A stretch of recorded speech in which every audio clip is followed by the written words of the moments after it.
رب العالمين الرحمن الرحيم مالك يوم الدين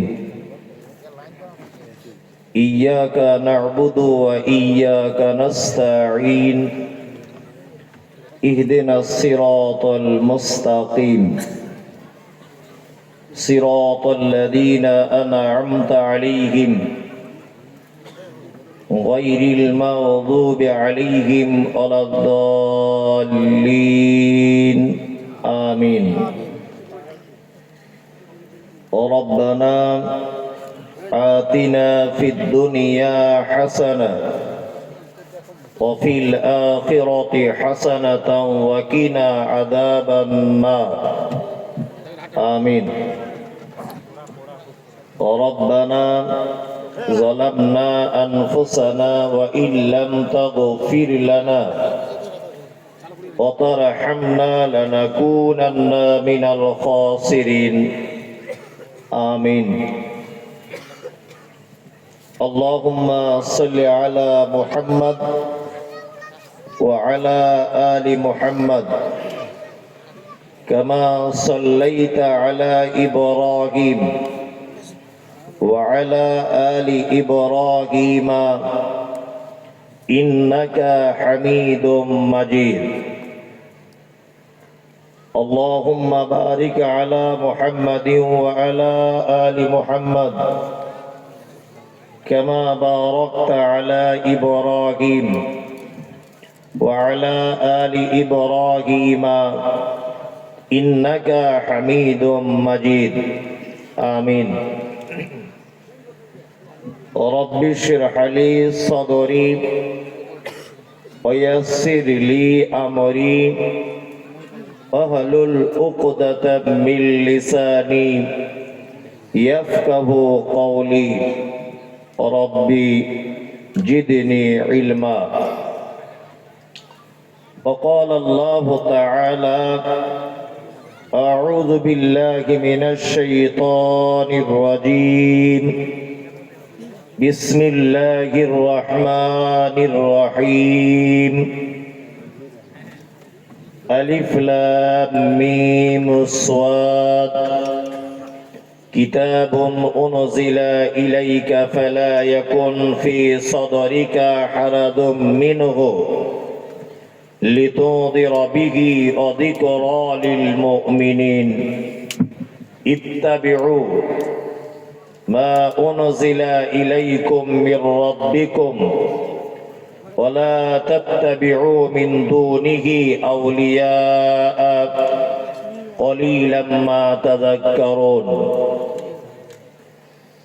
وقال النبي الأمين صلى الله عليه وسلم من عمل عملا ليس عليه أمرنا فهو رد. গোটা বিশ্ব যখন এগিয়ে চলেছে আমরা তখন বসে গোটা বিশ্ব যখন এগিয়ে চলেছে আমরা তখন বসে বিবি তালাকের ফতোয়া খুঁজেছি ফিকহ হাদিস চষে। হানাফি সাফি মালিকি হাম্বলি তখনও মিটিনি গোল। এমন সময় আজরাইল এসে হাঁক দিল তোল পিতল। বাহিরের দিকে যত বেড়ে চলেছে ভিতরের দিকে তত গুনতিতে মোরা বেড়ে চলেছি গরু ছাগলের মতো। আজকের জলসার সুযোগ্য নির্বাচিত যোগ্যতম সভাপতি আমন্ত্রিত ওলামায়ে কেরাম বিজ্ঞাপিত অবিজ্ঞাপিত আজকের জলসার অতিথি মহোদয় শ্রোতা হিসাবে যারা এসেছেন চলে গেছেন আসছেন এসেছিলেন নারী পুরুষ আবাল বৃদ্ধ বনিতা নির্বিশেষে সকলকে জানাচ্ছি আন্তরিক শুভেচ্ছা ভালোবাসা প্রেম মোবারকবাদ ধন্যবাদ সাধুবাদ স্নেহাশিস যথাক্রমে শ্রেণীগতভাবে। আলহামদুলিল্লাহ আমি আরবিতে আল্লাহর প্রশংসা আদায় করেছি তথাপিও আমি একজন পিওর বাঙালি। বাংলাতেও সেই রবের প্রশংসা জ্ঞাপন করি যে মহান রব আমাদেরকে একটি দ্বীনি মজলিসে বসে সহিহ হাদিস এবং কোরআনের আলোকে দ্বীনের কথা আলোচনা শোনার তৌফিক দান করেছেন। সংক্ষিপ্ত আকারে ছোট্ট একটি শব্দ দ্বারা প্রশংসা জ্ঞাপন করি সকলেই আলহামদুলিল্লাহ। অতঃপর বিশ্ব বরেণ্য নেতা, বহিঃপ্লবিত প্রনেতা, সৈয়দুল মুরসালিন, ইমামুল আম্বিয়া, নবী মুহাম্মদুর রাসূলুল্লাহ সাল্লাল্লাহু আলাইহি ওয়াসাল্লামের উপর অজস্র দরুদ শান্তির ধারায় বর্ষিত হোক। আল্লাহুম্মা আমিন, আল্লাহুম্মা সাল্লি আলাইহি। আমার পূর্বের বক্তা যিনি বক্তব্য রাখছিলেন, আলহামদুলিল্লাহ খুব সুমধুর কণ্ঠে তিনি আপনাদের সামনে কথা রাখছিলেন। বর্তমান মুসলিমদের অবস্থা সম্পর্কে তিনি যতটা পেরেছেন নিজের জ্ঞান, নিজের গবেষণা থেকে আপনাদের সামনে বলার চেষ্টা করেছেন। এখন আমি আপনাদের সামনে এসেছি কিছু কথা আলোচনা করব। ওমা তৌফিক ইল্লা বিল্লাহ, আলাইহি তাওয়াক্কালতু ওয়া ইলাইহি উনীব। সর্বপ্রথম একটি কথা জেনে রাখা খুব ভালো হবে, সেটা হচ্ছে এই যে আল্লাহ সুবহানাহু ওয়া তাআলা পবিত্র আল কোরআনের ভিতরে বলছেন, নাহনু নাকুসসু আলাইকা হাসানাল কসাস বিমা আওহাইনা ইলাইকা হাযাল কোরআন। সারা পৃথিবীতে যত গদ্য, পদ্য, উপন্যাস, কবিতা, আবৃত্তি, যা কিছু আমরা পড়ি, যা কিছু আমরা বলি, যা কিছু আমরা কলমের দ্বারাতে লিপিবদ্ধ করি, যেগুলি বলতে পারি না, এমন কিছু কথা রয়েছে মুখ প্রকাশ করতে পারে না, চোখ ইশারাতে তার ভাব প্রকাশ করে না। আল্লাহ সুবহানাহু ওয়া তাআলা বলছেন, সারা পৃথিবীতে যত রকমের কথা আছে, সর্বশ্রেষ্ঠ কথা এবং সর্বশ্রেষ্ঠ গল্প আমি আল্লাহ সুবহানাহু ওয়া তাআলা পবিত্র আল কোরআনে লিপিবদ্ধ করেছি। মানে সারা পৃথিবীতে কোরআনের থেকে উত্তম কোন কথা আর পৃথিবীর কোন কিতাবে পাওয়া সম্ভব কি নয়। আমি অনেক সময় বিস্ময়ে অভিভূত হই যে আমার মনে হয় পবিত্র আল কোরআন এমন একটি গ্রন্থ, আল্লাহু আকবার, যালিকাল কিতাব লা রাইবা ফি হুদাল লিল মুত্তাকিন। এটি এমন একটি গ্রন্থ যে এই গ্রন্থের ভিতরে সন্দেহ তো দূরের কথা, কোন সন্দেহের লেশ মাত্র এই কোরআনের ব্যাপারে করা যাবে না। আর হুদাল লিল মুত্তাকিন, এবং কোরআনের থেকে সমস্ত মানুষ যে উপকৃত হবে এ কথাও নয়। কি বললাম বুঝলেন? কোরআন থেকে উপকৃত হবে কারা? যারা মুত্তাকি, তাই না? তারা। আপনারা দেখেছেন সারা ভারতবর্ষের একটা কৃতি সন্তান, মুম্বাই তার বাড়ি, ডক্টর জাকির নায়েক, তাই না? যদিও লোকটি তার নিজস্ব মাতৃভূমিতে থাকার আশ্রয় পেল না।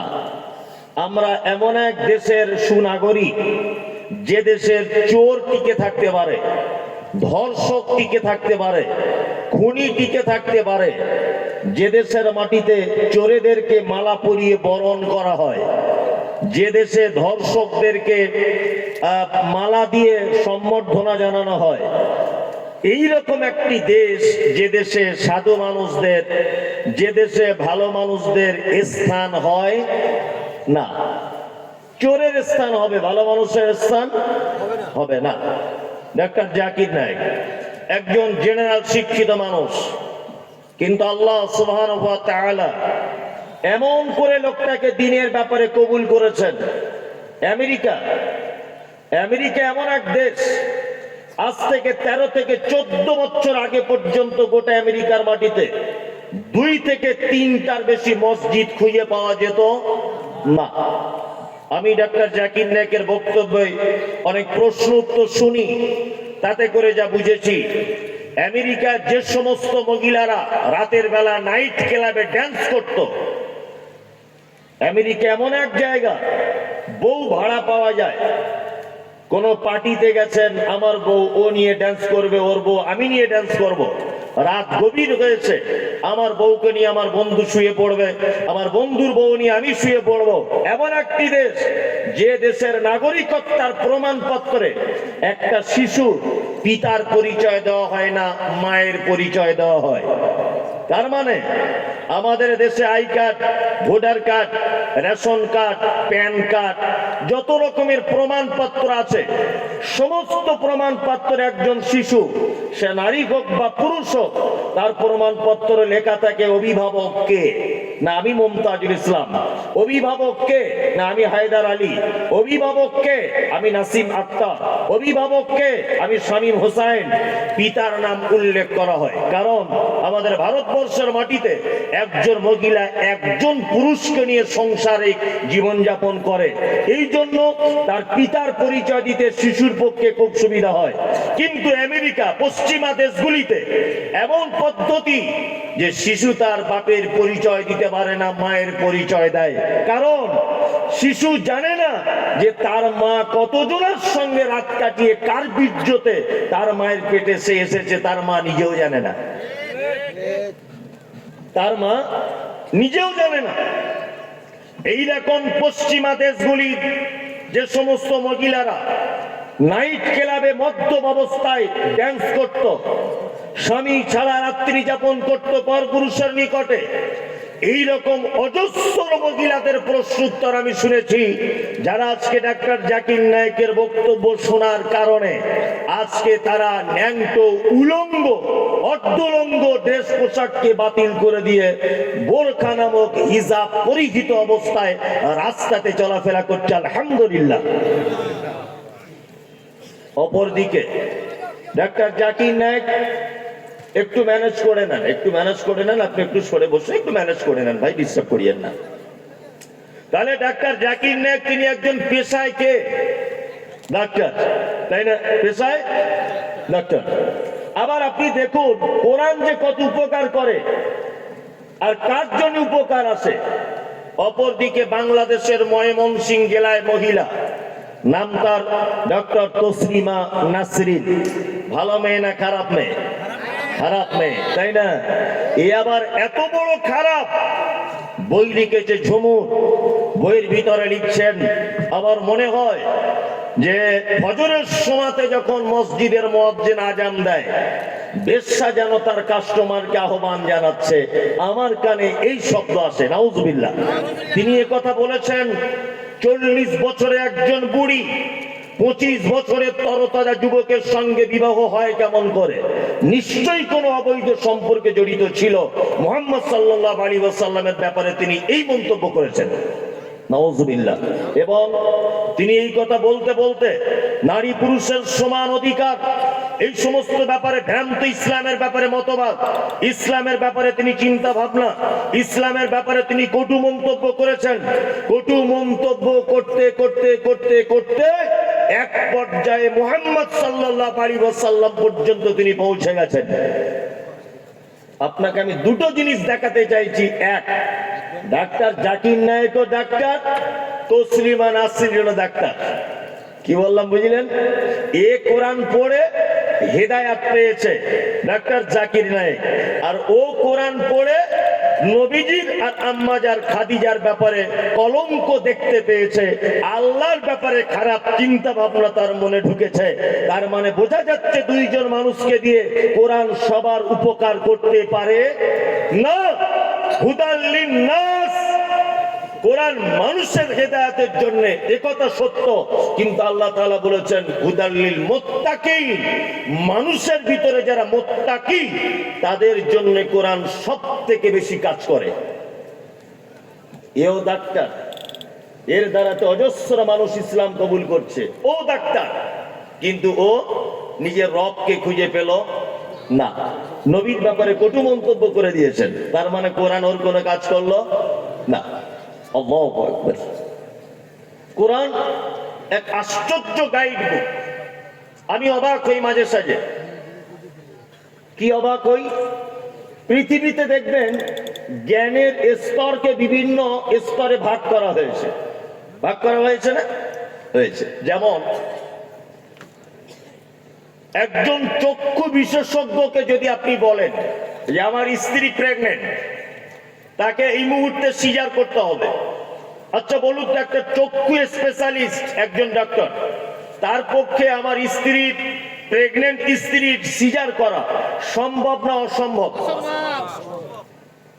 একজন ব্রেনের স্পেশালিস্ট, তাকে যদি বলা হয় যে আমার ছেলে অ্যাক্সিডেন্ট হয়েছে, তার পাটা কেটে বাদ দিতে হবে, বা একটা হাড় ভেঙে গেছে, এই হাড়টাকে আপনাকে ঠিক করে দিতে হবে, একজন ব্রেন স্পেশালিস্টের উপরে এ কাজ করা সম্ভব না।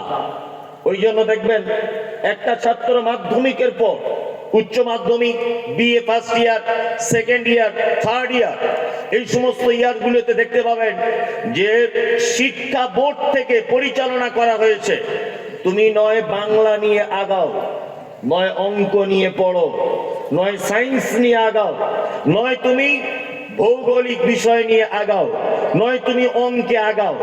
দেখবেন একটা সাবজেক্ট সব একজন ছাত্র প্রত্যেক সাবজেক্ট নিয়ে পড়াশোনা করতে পারে না, একটা একটা ব্যাপারে স্পেশালিস্ট, তাই না?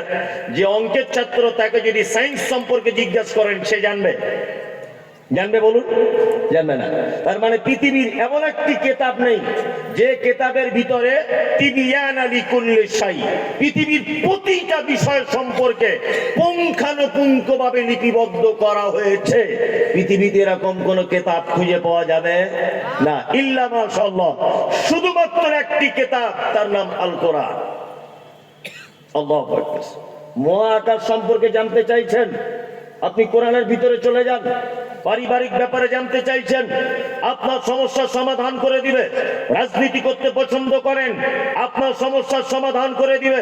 জমি জায়গা নিয়ে বিবাদ, কোরআন তার সমস্যার সমাধান দিবে। বৈবাহিক জীবন নিয়ে বিবাদ, কোরআন তার সমস্যা দিবে। কটা বিয়ে আপনি করতে পারবেন, কটা বিয়ে করতে পারবেন না, কোরআন তার সমস্যার সমাধান দেবে।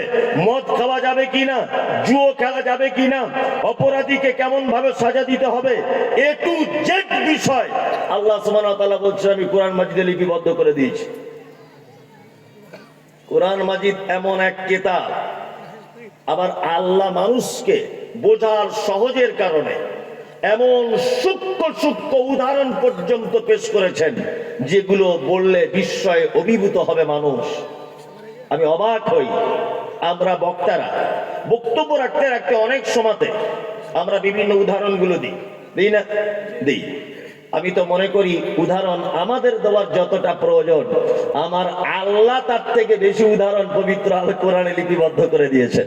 সুবহানাল্লাহ, কত যে উদাহরণ দিয়েছেন, আমি অবাক হই। আচ্ছা বলুন তো, পৃথিবীতে কিছু মানুষ আছে তারা নিজে দাবি করে যে আমরা নাস্তিক। দাবি করে না? করে। তারা বলে আমরা নাস্তিক। আল্লাহু আকবার।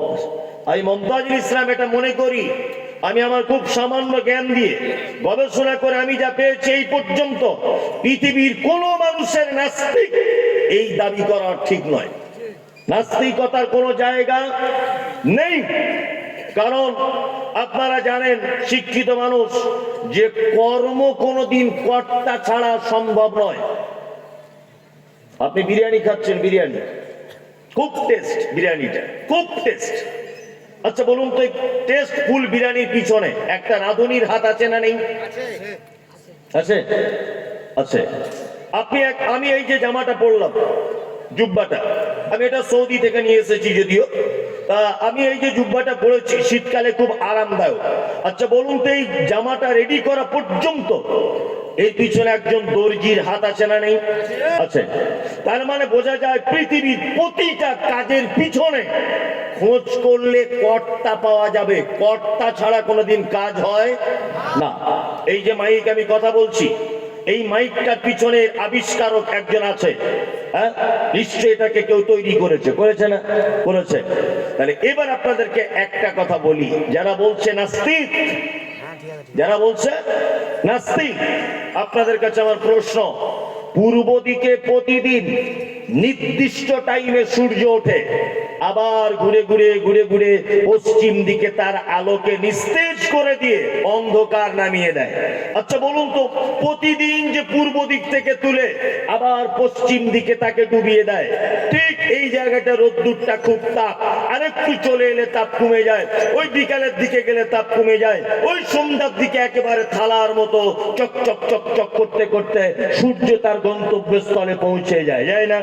আচ্ছা বলুন, এই যে তার তাপ বাড়ানো, তার তাপ কমানো, তাকে এইভাবে আস্তে আস্তে আস্তে আস্তে করে তুলে এইদিকে নিয়ে আসা, বলুন তো দেখি, তোলা আর ডোবানোর পিছনে একজন কর্তা আছে না নেই?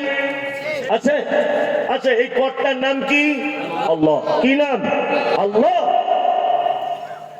সন্ধ্যাবেলাতে যারা চাষিবাসী মানুষ মাঠে ঘাটে যান, মাঠে যারা যান, সন্ধ্যাবেলাতে মাঠে যাওয়ার সময় দেখতে পাবেন এক শ্রেণীর পাখি, বক পাখির মতো দেখতে তাদের, আমি নামটি সঠিক জানি না। এই পাখিগুলো দেখবেন সন্ধ্যাবেলাতে সারিবদ্ধ ভাবে ডানা মেলতে মেলতে তাদের বাসার দিকে রিটার্ন করে। দেখবেন আপনারা কালকেই দেখতে পাবেন, সন্ধ্যার দিকে ফাঁকা মাঠে যাবেন, দেখবেন কিছু পাখি, 20-30টা পাখি একসঙ্গে একভাবে ডানা মেলতে মেলতে যায়, যায় না? যায়। আল্লাহ এই পাখিদের ব্যাপারে কোরআন মাজিদে কথা বলেছেন। কি বলছেন? আল্লাহ বলছেন, আওয়ালাম ইয়ারাউ ইলা তায়রি ফাওকাহুম সাফাতিন ওয়া ইয়াকবিজ মা ইমসিকুহুন্না ইল্লার রহমান ইন্নাহু বিকুল্লি শাইইন বাসীর। সুবহানাল্লাহ। ওই পাখিগুলির গুণ দেখবেন, এইরকম ডানাটা ঝাপটাতে ঝাপটাতে মাঝে সাঝে ডানাটা এরকম স্থির করে দেয়, দেখেছেন? স্থির করে দেখবেন খুব দুলে হেলে দুলে যায়, যায় না? আল্লাহ পবিত্র আল কোরআনে নোট করে দিয়েছেন নাস্তিকদের ব্যাপারে, নোট করেছেন অবিশ্বাসীদের ব্যাপারে, নোট করেছেন রব্বুল আলামিন নিজের রব, নিজে আল্লাহ, এটা প্রমাণ করার জন্য অসংখ্য বদমাশ মানুষদের চক্ষুতে এই কোরআনের আয়াতটা সহজে পড়ে না। কেন জানি পড়ে না? এই কোরআনের আয়াতটাই যদি তাদের সামনে পড়ে যেত, আমার মনে হয় একজন বেঈমানের ঈমান ফিরে পেত। আল্লাহ তাআলা বলছেন, আওয়ালাম ইয়ারাউ ইলা তায়রি ফাওকাহুম সাফাতিন ওয়া ইয়াকবিজ মা ইমসিকুহুন্না ইল্লার রহমান। তারা কি পক্ষীকুলের দিকে তাকিয়ে দেখে না, যখন তারা তাদের ডানাকে ঝাপটাতে ঝাপটাতে স্থির করে দেয় এই মহাশূন্যতে, আসমান এবং জমিনের মাঝখানে মহাশূন্যতে তাদেরকে কে ভাসমান অবস্থায় রাখে? ইল্লার রহমান। এটা শুধু আমার পক্ষেই সম্ভব, পৃথিবীর কোন মানুষের পক্ষে সম্ভব নয়। কার পক্ষে সম্ভব? আপনার ক্ষমতা আছে? এইরকম একটা ঢিল, এরকম একটা মাটির স্তূপ, ইটের একটা টুকরো, পাথরের একটা টুকরো আপনি যদি উপরের দিকে ছুঁড়ে দেন, আপনার ধারণ ক্ষমতা পৃথিবীর কোন মেশিনের আছে যে বিনা সাহায্য সেটাকে ধারণ করে রাখবে? আছে? আল্লাহ তাআলা বলছেন, ভাসমান অবস্থায় পক্ষীকুলদেরকে আসমানের উপরে ঘোরাফেরায় কে? ইল্লার রহমান ইন্নাহু বিকুল্লি শাইইন বাসীর। তোমরা কি আমার এরকম অসংখ্য দৃষ্টান্তর দিকে তাকিয়ে দেখো না? সুবহানাল্লাহ, সুবহানাল্লাহ। এর নাম কি? আল কোরআন। পূর্ণাঙ্গ একটি জীবন ব্যবস্থা। আমি এই কোরআনের ছোট্ট একটি সূরা, ছোট্ট সূরাটি নয়, সূরাটি অনেক বড়। সূরাটির নাম হচ্ছে আল আরাফ। কি বললাম? আল আরাফ। সিরিয়াল নাম্বারের দিক দিয়ে 7 নম্বরের সূরা। কত নম্বর? 7 নম্বরে। আমি যদি কোরআন থেকে কথা বলি আর কথা যদি আপনার বিপক্ষে যদি চলে যায়, অসুবিধা আছে? কার কার অসুবিধা নেই? হাত তুলুন তো দেখি, কই দেখি। কে বলেছে অসুবিধা নাই? কোরআনের যদি আপনাকে গুলে খাইয়ে দেওয়া হয়, তবুও আপনার বিপক্ষে চলে গেলে আপনি পালাবেন যে এবার তো আমার বিপক্ষে কথা হচ্ছে, তাই না? কিন্তু আমরা এখানে বসবো শুধুমাত্র নেকির উদ্দেশ্যে, ইনশাআল্লাহ। আমরা নেকির উদ্দেশ্যে বসবো ইনশাআল্লাহ। আপনারা জানেন যে পবিত্র আল কোরআনে আজকে খুব মজার মজার কথা বলবো। খুব জ্ঞান গর্ব আলোচনা। আপনার কাছে বিনীত অনুরোধ যে আপনি বক্তব্যের সঙ্গে মোনাফিকি করে উঠে যাওয়ার চেষ্টা করবেন না। আপনি যদি বলেন 1 ঘন্টা বলবেন, আমাদের ধৈর্য 1 ঘন্টা, আমি তাই বলবো। যদি বলেন মাওলানা সাহেব আমাদের ধৈর্য 2 ঘন্টা, আমি তাই বলবো। আমি চেষ্টা করব আপনার সাধ্য অনুযায়ী বলে আপনাকে বাড়িতে ঘুমাতে যাওয়ার সুযোগ করে দেবো ইনশাল্লাহ, ফজরে যাতে আপনার উঠতে অসুবিধা না হয়। আপনারা জানেন যে পবিত্র আল কোরআনের প্রতিটি সূরা নামকরণের পিছনে একটা ঐতিহাসিক প্রেক্ষাপট লুকিয়ে থাকে, থাকে না? যেমন সূরা বাকারা, এই সূরা বাকারা বনী ইসরাঈলদের গাভীর ব্যাপারে একটা ঘটনা আছে, এটা আমি বলছি না। আচ্ছা, নাম্বার 2, আপনি সূরা ফিল, আলাম তারা কাইফা ফাআলা রাব্বুকা বিআসহাবিল ফিল, ফিল মানে হাতি, তাই তো? হাতির ব্যাপারে আল্লাহ পবিত্র আল কোরআনে সূরা অবতীর্ণ করেছেন। নিশ্চয় এর ব্যাপারে, হাতির ব্যাপারে হস্তি বাঘিনীদের এতে ইতিহাস লুকিয়ে আছে। আরব, আরব শব্দের অর্থ হচ্ছে উচ্চ স্থান। কি উচ্চ স্থান? আপনাদেরকে বলি, জান্নাত আর জাহান্নামের মাঝখানে, জান্নাত আর জাহান্নামের মাঝখানে একটা উচ্চ জায়গা আছে, প্রাচীর, তার নাম আল আরব। কি বললাম বুঝলেন? আল আরব সম্পর্কে আল্লাহ সুবহানাহু ওয়া তাআলা অত্র সূরার ভিতরে অনেক কথা তিনি লিপিবদ্ধ করেছেন। আমি সেই সূরার শুরুর দিকে আপনাদেরকে কিছু কথা আলোচনা করার চেষ্টা করছি ইনশাআল্লাহ, যতটা হয়। একটা একটা করে আয়াত বলবো আর একটু করে তাফসীর করার চেষ্টা করব ইনশাআল্লাহ। আমি একেবারে কোরআনের শুরু থেকে শুরু করার চেষ্টা করছি, সেটা হচ্ছে এই। আচ্ছা বলুন, পবিত্র আল কোরআন তেলাওয়াত করা এটা ইবাদত কি ইবাদত নয়? কথা বলুন। কোরআন তেলাওয়াত করা এটা কি ইবাদতের মধ্যে না ইবাদতের বাইরে? ইবাদতের মধ্যে, তাই তো? এবার আরেকটা মজার কথা বলি। আচ্ছা বলুন তো, পবিত্র আল কোরআন শুরু করার সময় কি বলে শুরু করতে হয়? বলুন বলুন। আউযু বিল্লাহি মিনাশ শাইতানির রাজিম, বিসমিল্লাহির রহমানির রহিম। ঠিক যেমন বাচ্চা ছেলেকে বুঝিয়ে বুঝিয়ে বলে মাস্টার, যেমন ছাত্রদেরকে, আমি আপনাকে ঠিক তেমন বুঝিয়ে বুঝিয়ে বলার চেষ্টা করছি যাতে আপনার অনেক উপকার হয়। কি বললাম বুঝলেন? আচ্ছা, পবিত্র আল কোরআনের কোন সূরা যদি প্রথম থেকে যদি কেউ তেলাওয়াত করে তাহলে কি বলতে হয়? আউযু বিল্লাহি মিনাশ শাইতানির রাজিম, বিসমিল্লাহির রহমানির রহিম। আর কোন সূরা যদি কেউ মাঝখান থেকে যদি তেলাওয়াত করে তাহলে কি বলা লাগে? বিসমিল্লাহ। হ্যাঁ, ইয়েস, শুধু আউযু বিল্লাহ। কি? শুধু আউযু বিল্লাহ। এবার এখানে একটা কথা বলি, কোরআনের কোন সূরার প্রথম থেকে শুরু করতে গেলে আউযু বিল্লাহ বিসমিল্লাহ দুটোই, তাই না? আর মাঝখান থেকে শুরু করতে গেলে বিসমিল্লাহ দিয়ে না শুরু করে আউযু বিল্লাহর কথা বলা হয়েছে, আউযু বিল্লাহ দিয়ে শুরু করবে, তাই না? আর শুধু এই নয়, আল্লাহ পবিত্র আল কোরআনে বলেছেন, ফাইজা কারাতাল কোরআন ফাস্তাইয বিল্লাহি মিনাশ শাইতানির রাজিম। তোমরা যখনই কোরআন তেলাওয়াত করবে তখনই শয়তানের ওয়াসওয়াসা থেকে, শয়তানের কুমন্ত্রণা থেকে আল্লাহর নিকটে আশ্রয় কামনা করো।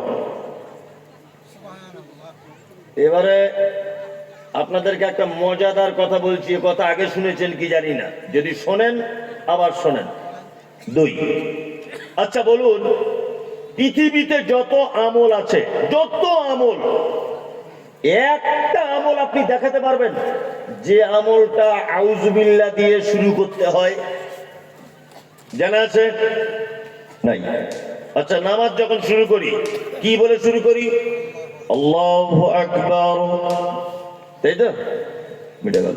ওযু যখন করি বিসমিল্লাহ, তাই তো? ভাত খাওয়া বিসমিল্লাহ। আচ্ছা, দান এটা একটা ইবাদত, তো ইবাদত নয়? ইবাদত। কোন মানুষকে দেখেছেন জীবনে আউযুবিল্লাহি মিনাশ শাইতানির রাজিম, হুজুর আমার মৃত্যু বাপের নামে 200 টাকা। কেউ এরকম বলে? না। হজ এটা একটি ইবাদত, ইবাদত নয়? এই ইবাদতের আগে কেউ আউযুবিল্লাহ বলে? না। পৃথিবীতে কোনো ইবাদত নেই যে ইবাদতের শুরুতে আউযুবিল্লাহ দিয়ে শুরু করতে হয়। এইটার যদি শুধু ব্যাখ্যা বিশ্লেষণ করি আউযুবিল্লাহ, 1 ঘন্টা আমি অল্প জ্ঞানের অধিকারী আমি করতে পারবো, যাদের জ্ঞান বেশি তারা আরো করতে পারবে। শুধু আউযুবিল্লাহ এইটা কেন পড়তে হয়, এই কেনটা আপনি এখন শুনুন 20 মিনিট ধরে। কেন পড়তে হয়, কত ইম্পর্টেন্ট, আপনি আজ পর্যন্ত কোনো কিছু শুনেছেন কি জানা নেই, শুনে থাকলে আবার শুনুন। এক, তাহলে কোরআন তেলাওয়াত করা ইবাদত, আর এই ইবাদত শুরু করতে হয় কি দিয়ে? আউযু বিল্লাহি মিনাশ শাইতানির রাজিম দিয়ে, তাই না? তার মানে শয়তানের কুমন্ত্রণা থেকে বাঁচার জন্য আল্লাহর কাছে আশ্রয় চাইতে হয়, তাই তো? তার মানে এইটুখানি কথাতে বুঝতে পেরে গেলাম পৃথিবীতে যত ইবাদত আছে, আপনি কোন ইবাদত যদি না করেন শয়তান খুশি হয় না, কিন্তু আপনি যদি কোরআন তেলাওয়াত না করেন শয়তান খুশি হয়। কি বললাম বুঝতে পারছেন? শয়তান কি খুশি হয়? এর একটা কারণ বলছি কেন আউযুবিল্লাহ পড়তে হয়। আদম আলাইহিস সালামকে আল্লাহ তাআলা তৈরি করলেন, কাদা মাটি দিয়ে তৈরি করলেন। খলাকাল ইনসানা ফি সালসালিন কাল ফাখর, ভিজা মাটি, তারপরে শুকনো খনখনে মাটি থেকে তৈরি করলেন কাকে? আদম আলাইহিস সালামকে। আদমকে আল্লাহ তাআলা জান্নাতের ভিতরে রাখলেন। কোথায়? জান্নাতে। জান্নাতে রাখার পরে জান্নাতের মতো জায়গাতে আদম আছে, কিন্তু আদম উসপিস উসপিস করছে, মানে স্থির নয়। ইন্নাল্লাহা আলিমুম বিযাতিস সুদূর, অন্তরের কথা বুঝে কে? কে? আল্লাহ। আল্লাহ বুঝতে পারলেন যে আদমের জান্নাতের মতো জায়গাতে যখন ভালো লাগছে না, নিশ্চয়ই এর কিছু একটা দরকার। দরকারটা কি? বউ দরকার, একটা বউ দিতে হবে। আমাদের অবস্থা ঠিক তেমন না। আপনি আজকে জলসা করে শুনে বাড়ি যাবেন, বাড়িতে যাওয়ার পরে আপনার বাড়িতে দেখবেন আপনার স্ত্রী আছে, আপনার বেটি আছে, আপনার বেটা আছে, আপনার বৌমা আছে, সবাই বাড়িতে আছে, শুধু আপনার বুড়িটা বাড়ি নাই। দেখবেন যে টোটাল বাড়িটাই যেন ফাঁকা, অথচ সবাই আছে, তাই না? সবাই আছে, টোটাল বাড়িটাই ফাঁকা, শুধু আপনার গিন্নি বাড়িতে নেই, তাই না? ঠিক তেমন আল্লাহ তাআলা দেখছেন একটা বউ দরকার, জান্নাতে একটা বউ দিলেন, তার নাম হাওয়া আলাইহিস সালাম। এখন আল্লাহ তাআলা বললেন তোমরা দুজন স্বামী স্ত্রী জান্নাতের ভিতরে থাকবে। কি বললাম বুঝলেন? আর জান্নাতের ভিতরে তোমাদের সঙ্গে থাকবে তার নাম ইবলিস। কি নাম? ইবলিস, শয়তান। এও জান্নাতের ভিতরে থাকবে। তবে আল্লাহ তাআলা বলছেন শোনো আদম আর হাওয়া, তোমরা দুজন জান্নাতের ভিতরে থাকবে, কিন্তু ওই যে গাছটা দেখতে পাচ্ছ ওই গাছের ধারে পাশে গিয়ে ওর ফল যেন খেয়ে নিবে না। কি গাছটার নাম কি? গন্ধম। এটা মিছে কথা। কি বললাম বুঝলেন?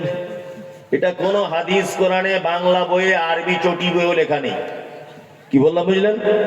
গাছ এতটুকু, গমের গাছ না, পাটের গাছ না, আলুর গাছ না, পেঁয়াজের গাছ, আমের গাছ না, জামের গাছ, এটা আমাদের দেখার দরকার নেই। গাছ এতটুকু। কি বললাম বুঝলেন? গন্ধম। এ কথা মিথ্যা কথা। এবার আপনাদেরকে বলি, এখন শয়তান, ও তো ছোট থেকেই শয়তান, জন্মগত শয়তান। শয়তান তখন আদমকে গিয়ে বলছে এই আল্লাহ ফল খেতে কেন মানা করেছে জানিস? খুব টেস্ট ফলের, আর তোরা বেশি করে খেয়ে নিবি মনে হয়, ওই জন্য আস্তে আস্তে খা, অল্প অল্প খাবি, বেশি খাবি না, তাহলে কিন্তু আল্লাহ রেগে যাবে। এদিক ওদিক করে চালাকি করে ফুসলে ফাসলে ফল খাইয়ে দিয়েছে। কি বললাম বুঝলেন? ফল যখন খেয়েছে তখন আল্লাহ তাআলা বলছেন চলো জান্নাত থেকে বাড়ো, বাড়ো জান্নাত থেকে। আদমকে ফেললেন কোথায়? কোথায় আদমকে ফেলেছিলেন বার করে? ভারতে। ভারত। যদি বলছেন শ্রীলঙ্কায়, আরে পাগল, শ্রীলঙ্কা তখন ভারত ছিল।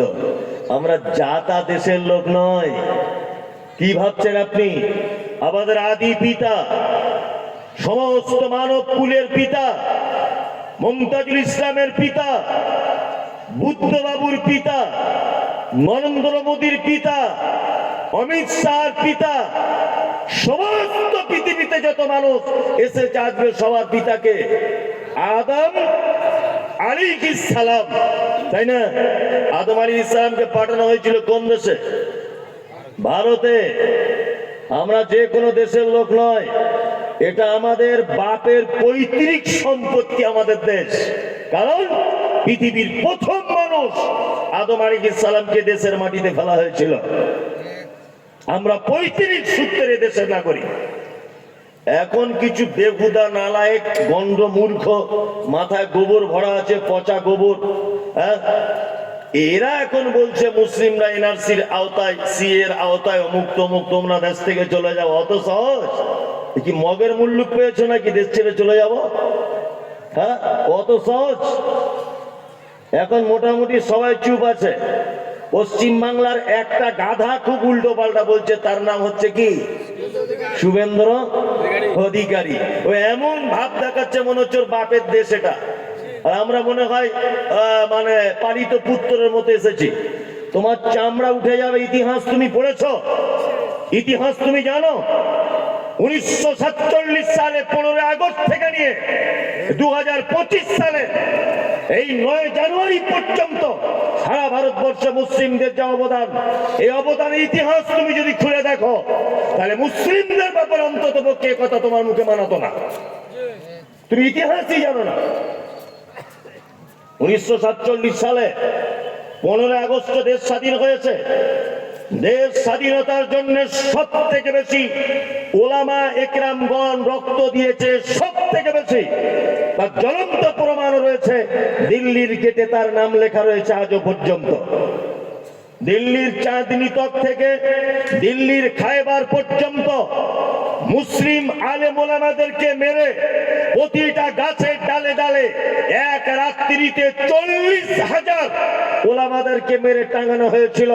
আমরা সেই ভারতবর্ষের নাগরিক যারা এক রাত্রিতে 40,000 ওলামাদের প্রাণ দিয়ে দিয়েছি দেশ রক্ষার জন্য।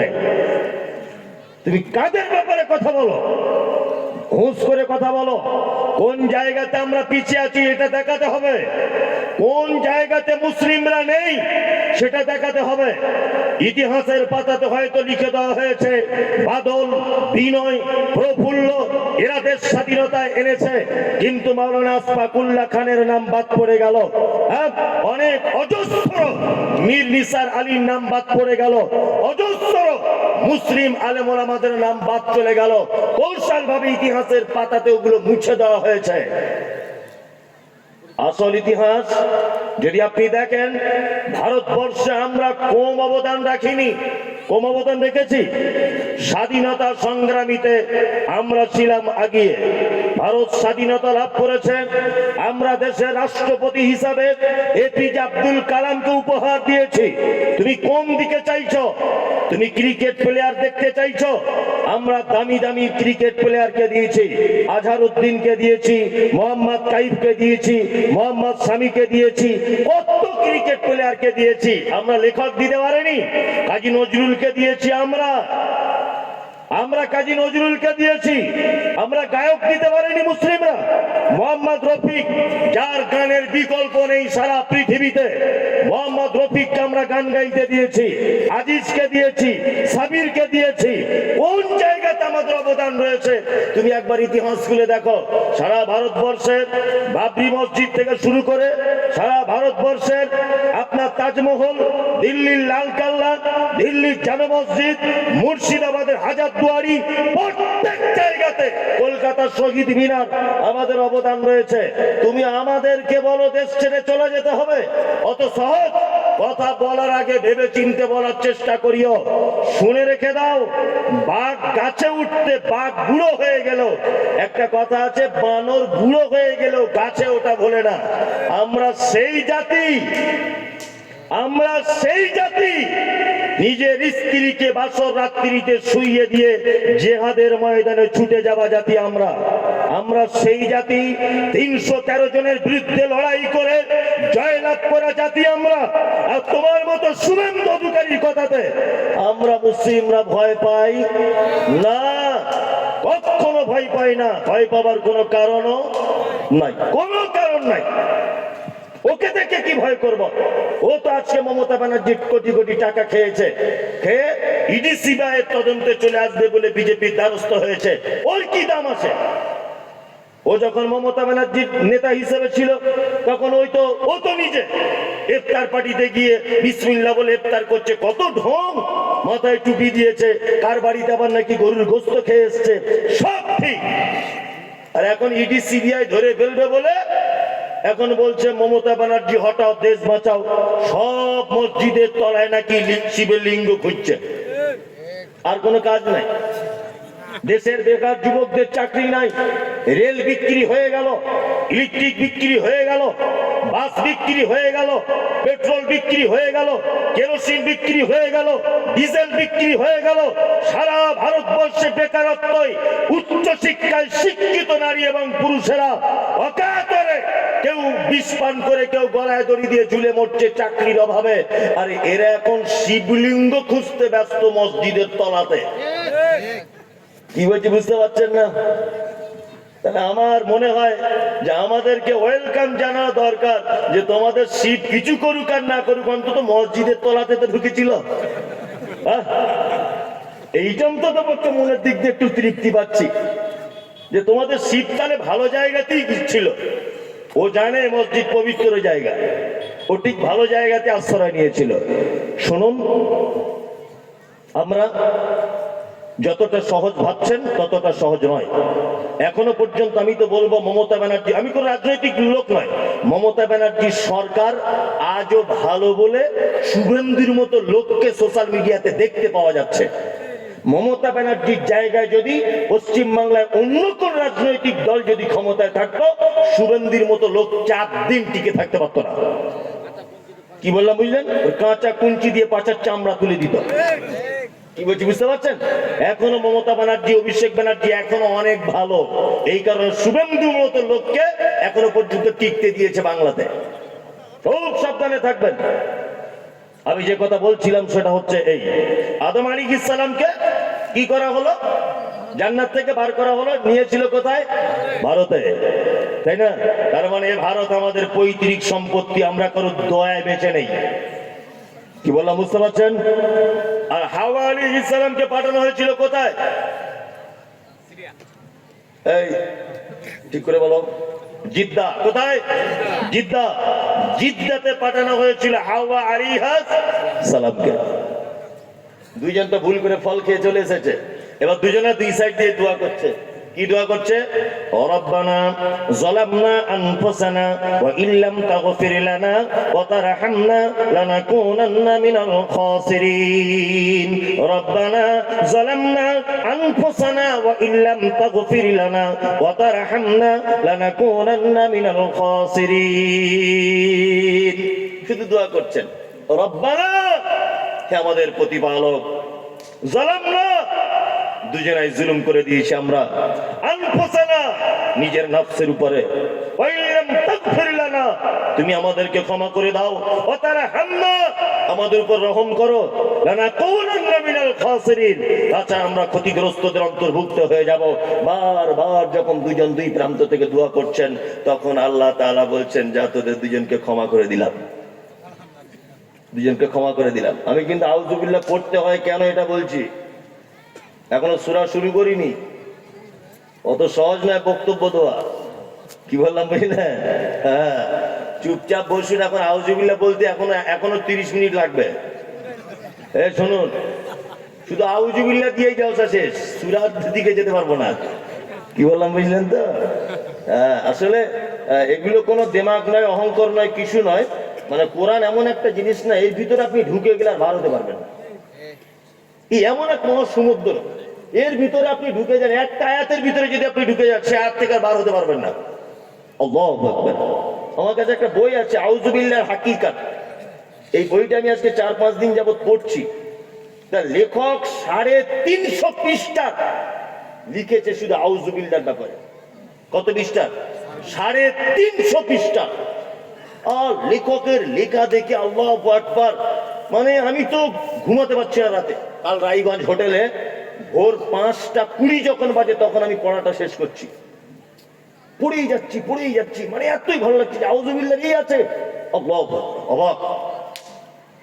এবার আল্লাহ তাআলা দোয়া কবুল করলেন, আবার দুজনকে ক্ষমা করে দিলেন, আদমকে আর হাওয়াকে। এবার আল্লাহ আদমকে আর হাওয়াকে ডেকে বলছে, দুজন শোনো, তোমাদেরকে পৃথিবী নামক একটি জায়গাতে পাঠাবো, পৃথিবী নামক একটি জায়গাতে তোমাদেরকে পাঠাবো। তখন আদম আলাইহিস সালাম মনে মনে ভাবছেন যে আমরা দুজনাই কি শুধু পৃথিবীতে যাব না, সাথে কেউ থাকবে? তখন আল্লাহ বলছে তোমাদের দুজনার সাথে থাকবে, তার নাম ইবলিস। তখন আদমের মন খুব খারাপ যে একবার সাথে থেকে জান্নাত থেকে বার করেছে, ফুসলে ফাসলে, আবার যদি এ বদমায়েশ আমাদের সাথে পৃথিবীতে থাকে তাহলে তো আর মনে হয় জান্নাতের চান্স নাই। আদম আলাইহিস সালাম যখন টেনশন করছেন তখন আল্লাহ তাআলা বলছেন, আদম চিন্তা হওয়ার কোনো কারণ নেই, তোমাদের দুজনকে আমি পৃথিবীতে পাঠাচ্ছি আর ইবলিসকেও পাঠাচ্ছি। তবে শোনো, তোমরা দুজনে একা যাবে না, তোমাদের সাথে একটি গাইড বুক দিব, একটি কিতাব দিব, জীবন ব্যবস্থা। এই জীবন ব্যবস্থা অনুযায়ী যদি তোমরা দুজন চলো তাহলে তোমরা পথভ্রষ্ট হবে না। এইটা এখন ইবলিসের কানে ঢুকেছে। আচ্ছা, তাহলে ওদের দুজনকে কিতাব দিবে আর ওই কিতাব অনুযায়ী চলবে? দাঁড়াও, তোমার কিতাবের 12টা বাজাবো, কিতাবও পরিবর্তন করবো নরেন্দ্র মোদীর মতো লোককে দিয়ে, আর অমিত শাহর মতো বদমাস লোককে দিয়ে কোরআন পর্যন্ত, আমি কিতাব পর্যন্ত পরিবর্তন করব। ওই জন্য তার জ্বলন্ত প্রমাণ, আদম থেকে নিয়ে ঈসা আলাইহিস সালাম পর্যন্ত যত কিতাব ও যত সহিফা আল্লাহ তাআলা অবতীর্ণ করেছেন, প্রতিটি কিতাব, এই কে ওখানে আওয়াজ করছে? কে ফটফট করে আওয়াজ করছে? প্রতিটি কিতাব শয়তান পরিবর্তন করেছে না? আচ্ছা বলুন তো, ঈসা আলাইহিস সালামের কাছে কোন কিতাব এসেছে? বুঝে ভাই কি বলবো, ইনজিল। কে ইনজিল? কে বলেছে ইনজিল? আচ্ছা ঠিক আছে, ইনজিল ঠিক। ঈসা আলাইহিস সালামের কাছে এসেছে কি? ইনজিল। এখানে একটা গোপন তথ্য জেনে নাও, ইউটিউবার তোমরাও জেনে নাও। ঈসা আলাইহিস সালামের কাছে যে কিতাব অবতীর্ণ হয়েছিল কিতাবের নাম ইনজিল, তাই তো? ইনজিল আরবি ভাষাতে অবতীর্ণ হয়নি, ইনজিল অবতীর্ণ হয়েছে আরামিক ভাষাতে। পরবর্তীতে সেটা ট্রান্সলেট করা হয়েছিল হিব্রু ভাষাতে। সারা পৃথিবীর কোন জাদুঘরে, কোন হাই এডুকেটেড মানুষের বাড়িতে, কোন লাইব্রেরিতে আজও পর্যন্ত আরামিক ভাষার অবতীর্ণ করা ইনজিল নেই। বর্তমান খ্রিস্টান ভাইরা যে বাইবেলটা পড়ে ধর্মীয় গ্রন্থ হিসাবে, আর তারা দাবি করে এটা ঈসার উপর অবতীর্ণ হওয়া বাইবেল, সেই বাইবেল। আমি মুমতাজুল ইসলাম বলছি, বর্তমানের যে বাইবেল, এই বাইবেলটা হচ্ছে খ্রিস্টান যাজকদের নিজস্ব তৈরি করা বাইবেল। এই বাইবেলের সঙ্গে ঈসা আলাইহিস সালামের ইনজিলের কোনো সম্পর্ক নাই, কোনো সম্পর্ক নাই। তাহলে ঈসা আলাইহিস সালামের কিতাব পর্যন্ত পরিবর্তন করেছে শয়তান, তাই না? এবারে মুহাম্মদ সাল্লাল্লাহু আলাইহি ওয়াসাল্লাম পৃথিবীর শেষ নবী, তাই তো? আল্লাহর নবীর কাছে কোন কিতাব অবতীর্ণ হয়েছে? আল কোরআন, তাই তো? আল কোরআন। এবার শয়তান ভাবছে এবার তাহলে সব তো পরিবর্তন করে দিলাম, কোরআনটা পরিবর্তন করে দিলে এবার হয়ে যাবে। কি বললাম বুঝলেন? কোরআনটা পরিবর্তন করে দিবে এবার। কোরআন পরিবর্তনের পরিকল্পনা করছে ইবলিস শয়তান। এই সময়তে কোরআনের আয়াত অবতীর্ণ হলো, ইন্না নাহনু নাযালনা যিকরা ওয়া ইন্না লাহু লাহাফিজুন। আমি আল্লাহ কোরআন অবতীর্ণ করেছি আপনার উপরে, আর এর সংরক্ষণের দায়িত্ব আমি আল্লাহ নিজে হাতে নিলাম। এখানে একটা মজার ব্যাপার, শয়তান তখন ভাবছে আমাকেও আল্লাহ বানিয়েছে, মোহাম্মদকেও আল্লাহ বানিয়েছে, কোরআনও আল্লাহর কথা, যার মারফতে আসছে তার নাম জিবরিল, সেও আল্লাহর ফেরেশতা, তাই না? তাহলে আল্লাহ যখন এই কথার দায়িত্ব নিয়েছে তাহলে এটা তো আর পরিবর্তন করা যাবে না, যাবে না। তখন শয়তান মনে মনে ভাবছে, এই দেখুন, এটা ধরে না একটা জলসার হ্যান্ডবিল, এটা ধরে না। আচ্ছা বলুন তো, হ্যান্ডবিলটা আমি খুলে দেখবো তারপরে তো বুঝতে পারবো প্রধান বক্তা কে, গ্রামের নাম কি, সভাপতি কি? হ্যাঁ, আমি না খুলে বুঝতে পারবো ভিতরে কি লেখা আছে? শয়তান তখন দেখছে কোরআনের শব্দগুলো যদি পরিবর্তন করতে না পারি, এর বিধিবিধান যদি পরিবর্তন করতে না পারি, তাহলে অন্তত পক্ষে মানুষ এটা পড়বে, তবে তো ব্যাপারটা বুঝতে পারবে। যাতে না পড়তে পারে সেই পড়া থেকে মানুষকে আমি দূরে সরিয়ে দেবো, মানুষ যাতে কোরআন তেলাওয়াত করতে না পারে। ওই জন্য আল্লাহ তাআলা বলেছেন, ফাইজা কারাতাল কোরআন ফাস্তাইজ বিল্লাহি মিনাশ শাইতানির রাজিম। আর তোমরা যখন কোরআন তেলাওয়াত করবে, অবশ্যই শয়তানের ওয়াসওয়াসা থেকে রবের কাছে প্রার্থনা করো, আশ্রয় কামনা করো। তার মানে বোঝা যাচ্ছে পৃথিবীতে যত মানুষ ইবাদত করে, শয়তান সব থেকে রেগে যায় ওই ইবাদতকারীর জন্য যে ইবাদতকারী কোরআন তেলাওয়াত করে। এক আজব ঘটনা আপনাদেরকে বলছি, এক আশ্চর্য কাহিনী। আমার মাদ্রাসা একটা ছেলে ভর্তি হয়েছে, তার নাম হারুন রশিদ, মুর্শিদাবাদে তার বাড়ি। মানে শয়তান কোরআন তেলাওয়াতকারীদের কত হিংসা করে দেখুন।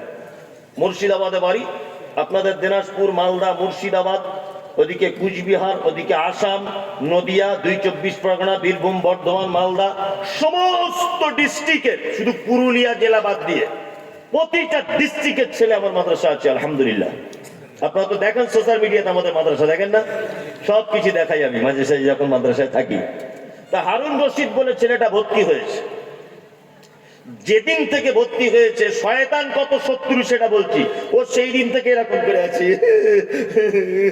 কি ব্যাপারে? পেটে খুব লাগছে, ওই বাবু মরে গেলাম, ওই বাবু মরে গেলাম। তো কঠিন ব্যাপার। 5 দিন 6 দিন ধরে ভর্তি হয়েছে, ভালো। আমি আমার সহকারী শিক্ষকদেরকে বলছি, ওকে ট্রিটমেন্ট করা, ডাক্তার দেখাও। না, আমাদের বারাসাত বড় হসপিটালে নিয়ে গেছে, নিয়ে প্রাথমিক চিকিৎসা করে ছেড়ে দিয়েছে, আউটডোরে দেখিয়েছে। ও তবুও মোটামুটি, তারপরে ওষুধ টষুধ খাওয়ার পরেও 4-5 দিন এরকম পেট ধরে বসেই আছে। বাবুরি মরে গেলাম, বাবুরি মরে গেলাম, শুধুই করছে। এই তখন আমি তো মাদ্রাসায় পড়া ছেলে, আমি বাপের এক বেটা, মানে পাড়ার খাতারনাক বদমাইশের ভিতরে একটা বদমাইশ, নাম তার মমতাজুল ইসলাম। আমার মা আমার জ্বালাতন সহ্য করতে না পেরে আমাকে মোটামুটি তখন ওই বিছানায় মনে হয় পেচ্ছাপ করি আমার মাদ্রাসায় রেখে এসছে, আমার বাড়ি থেকে 300 কিলোমিটার দূরে। কি বললাম বুঝলেন? আমিও তো মাদ্রাসায় পড়া ছেলে, আমিও তো বুঝতে পারছি এর কি হয়েছে। আমি বললাম চল আমার গাড়ি করে তোকে হসপিটাল নিয়ে যাবো। আমার ড্রাইভারটা আছে, ড্রাইভারটাকে বললাম চলো গাড়িটা বার করো, ওকে একটু হসপিটাল নিয়ে যাই। বারাসাত হসপিটালে গিয়ে ওকে আমি ভর্তি করে দিলাম। কি বললাম বুঝলেন? ভর্তি করার পরে 2 বোতল সিরাইন চলছে, 1 বোতল কমপ্লিট আর 1 বোতল চলছে। ইনজেকশন ডাক্তাররা দিয়ে যাচ্ছে, 4 থেকে 5 ঘন্টা ভর্তি হয়ে আছে, তবুও যন্ত্রণা কমে না। আমি তখন বুঝতে পারছি এটা আসলে যন্ত্রণায় শয়তান, যন্ত্রণার হয় না। একটা মহিলা নার্সকে দেখতে পেলাম, ওর নেম প্লেট দেখে বুঝতে পারলাম মেয়েটার মুসলিম, আর ওর ভাষাটা অনেকটা মুর্শিদাবাদের মতো। তা মেয়েটাকে বলছি যে বোন, তোমার তো ভাষা দেখে বুঝতে পারছি তোমার বাড়ি মুর্শিদাবাদ, তা তুমি তো আমার থেকে অনেক ছোট বয়সে।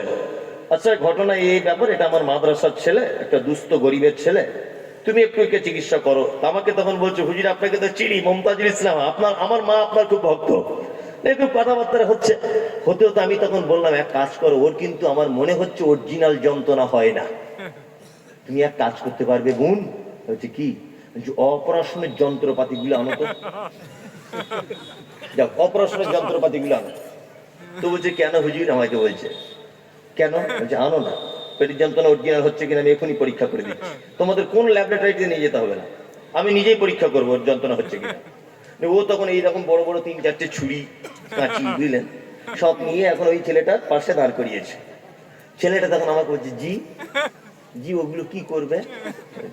বলছি তোর যে 1 সপ্তাহ যাবৎ পেটে যন্ত্রণা হচ্ছে, ওটা এখন বুক চিড়ে দেখবে, পুরো একদম ওপেন সার্জারি, অজ্ঞান টজ্ঞান কিছু করবে না, পুরো এখান থেকে চিড়ে পেটের ভিতরে দেখবে যে মালপত্র ঠিক আছে কিনা।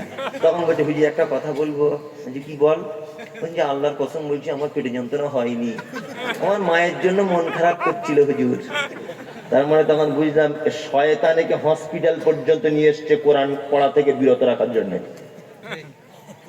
কি বললাম বুঝলেন? কিন্তু আমি মমতাজুল ইসলাম শয়তানকে সাকসেসফুল হতে দিইনি। আজকে সেই ছেলেটা 11 পড়া হিপস চলছে আলহামদুলিল্লাহ। শয়তান তাকে হসপিটাল পর্যন্ত পৌঁছে দিয়েছে, সিলাইন পর্যন্ত লাগিয়েছে, ইনজেকশন পর্যন্ত দিয়েছে শয়তান। কোরআন পড়া থেকে ছেলেটাকে বিরত রাখতে হবে। তার মানে পৃথিবীতে সব থেকে বড় শত্রু কোরআন তেলাওয়াতকারীদের, সেটা হচ্ছে ইবলিস শয়তান। আমরা বলি না মাদ্রাসার ছেলেরা খুব বদমায়েশ হয়, বলি না? বদমায়েশ ও নয়, অটোমেটিক ওর পিছনে 40টা করে শয়তান ঘুরছে, অটোমেটিক। কি করে ওকে কোরআন পড়া থেকে দূরে সরা যায়, কি করে কোরআনের তেলাওয়াত থেকে দূরে সরিয়ে রাখা যায়, কি করে আলেম হওয়া থেকে দূরে সরিয়ে রাখা যায়, এই সমস্ত শয়তানদের সঙ্গে জিহাদ করার পরে একটা ছেলে তৈরি হয় কোরআনের হাফেজ। কি বললাম বুঝলেন? তাহলে আউযুবিল্লাহ কেন পড়তে হয় বলে দিলাম তো, মাথায় ঢুকলে? এটা ঢুকলো। তাহলে বিসমিল্লাহটা এখন বাকি, এইটা তো বললে তো এই তো 12টা বাজতেই গেল প্রায়। বিসমিল্লাহ আজ আর হলো না, বিসমিল্লাহটা বাদ দেন। বিসমিল্লাহির রহমানির রহিম। এবার সূরাটা শুরু করছি। আল্লাহ তাআলা বলছেন আলিফ লাম মিম সাদ। পবিত্র আল কোরআনে 29টি সূরার ভিতরে এইরকম শব্দগুলো আছে। আলিফ লাম মিম তাহা ইয়াসিন কফ আলিফ লাম র, আছে না? এইগুলোকে আরবিতে বলা হয় হুরুফে মুকাত্তিআত, বাংলাতে বলা হয় বিচ্ছিন্ন অক্ষরমালা।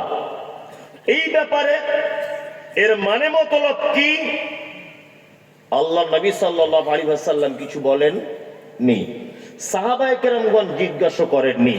আমি মুমতাজুল ইসলাম ছেঁড়া 2-4 পাতা পড়া মৌলভী সাহেব, আমিও ব্যাপারে কিছু বলতে চাইছি না। আল্লাহু আ'লাম, আল্লাহ ভালো জানেন এর ব্যাখ্যা বিশ্লেষণ কি। আপনি জানেন অত্তর এলাকার সাইকুল হাদিসদেরকে জিজ্ঞেস করুন, বলতে পারবে না। আল্লাহু আ'লাম, আল্লাহ ভালো জানেন। তারপরে আল্লাহ তাআলা বলছেন কিতাবুন উনজিলা ইলাইকা ফালা ইয়াকুন ফি সাদরিকা হারাদুম মিনহু লিতুনদিরা বিহি ওয়া যিকরা লিল মুমিনিন।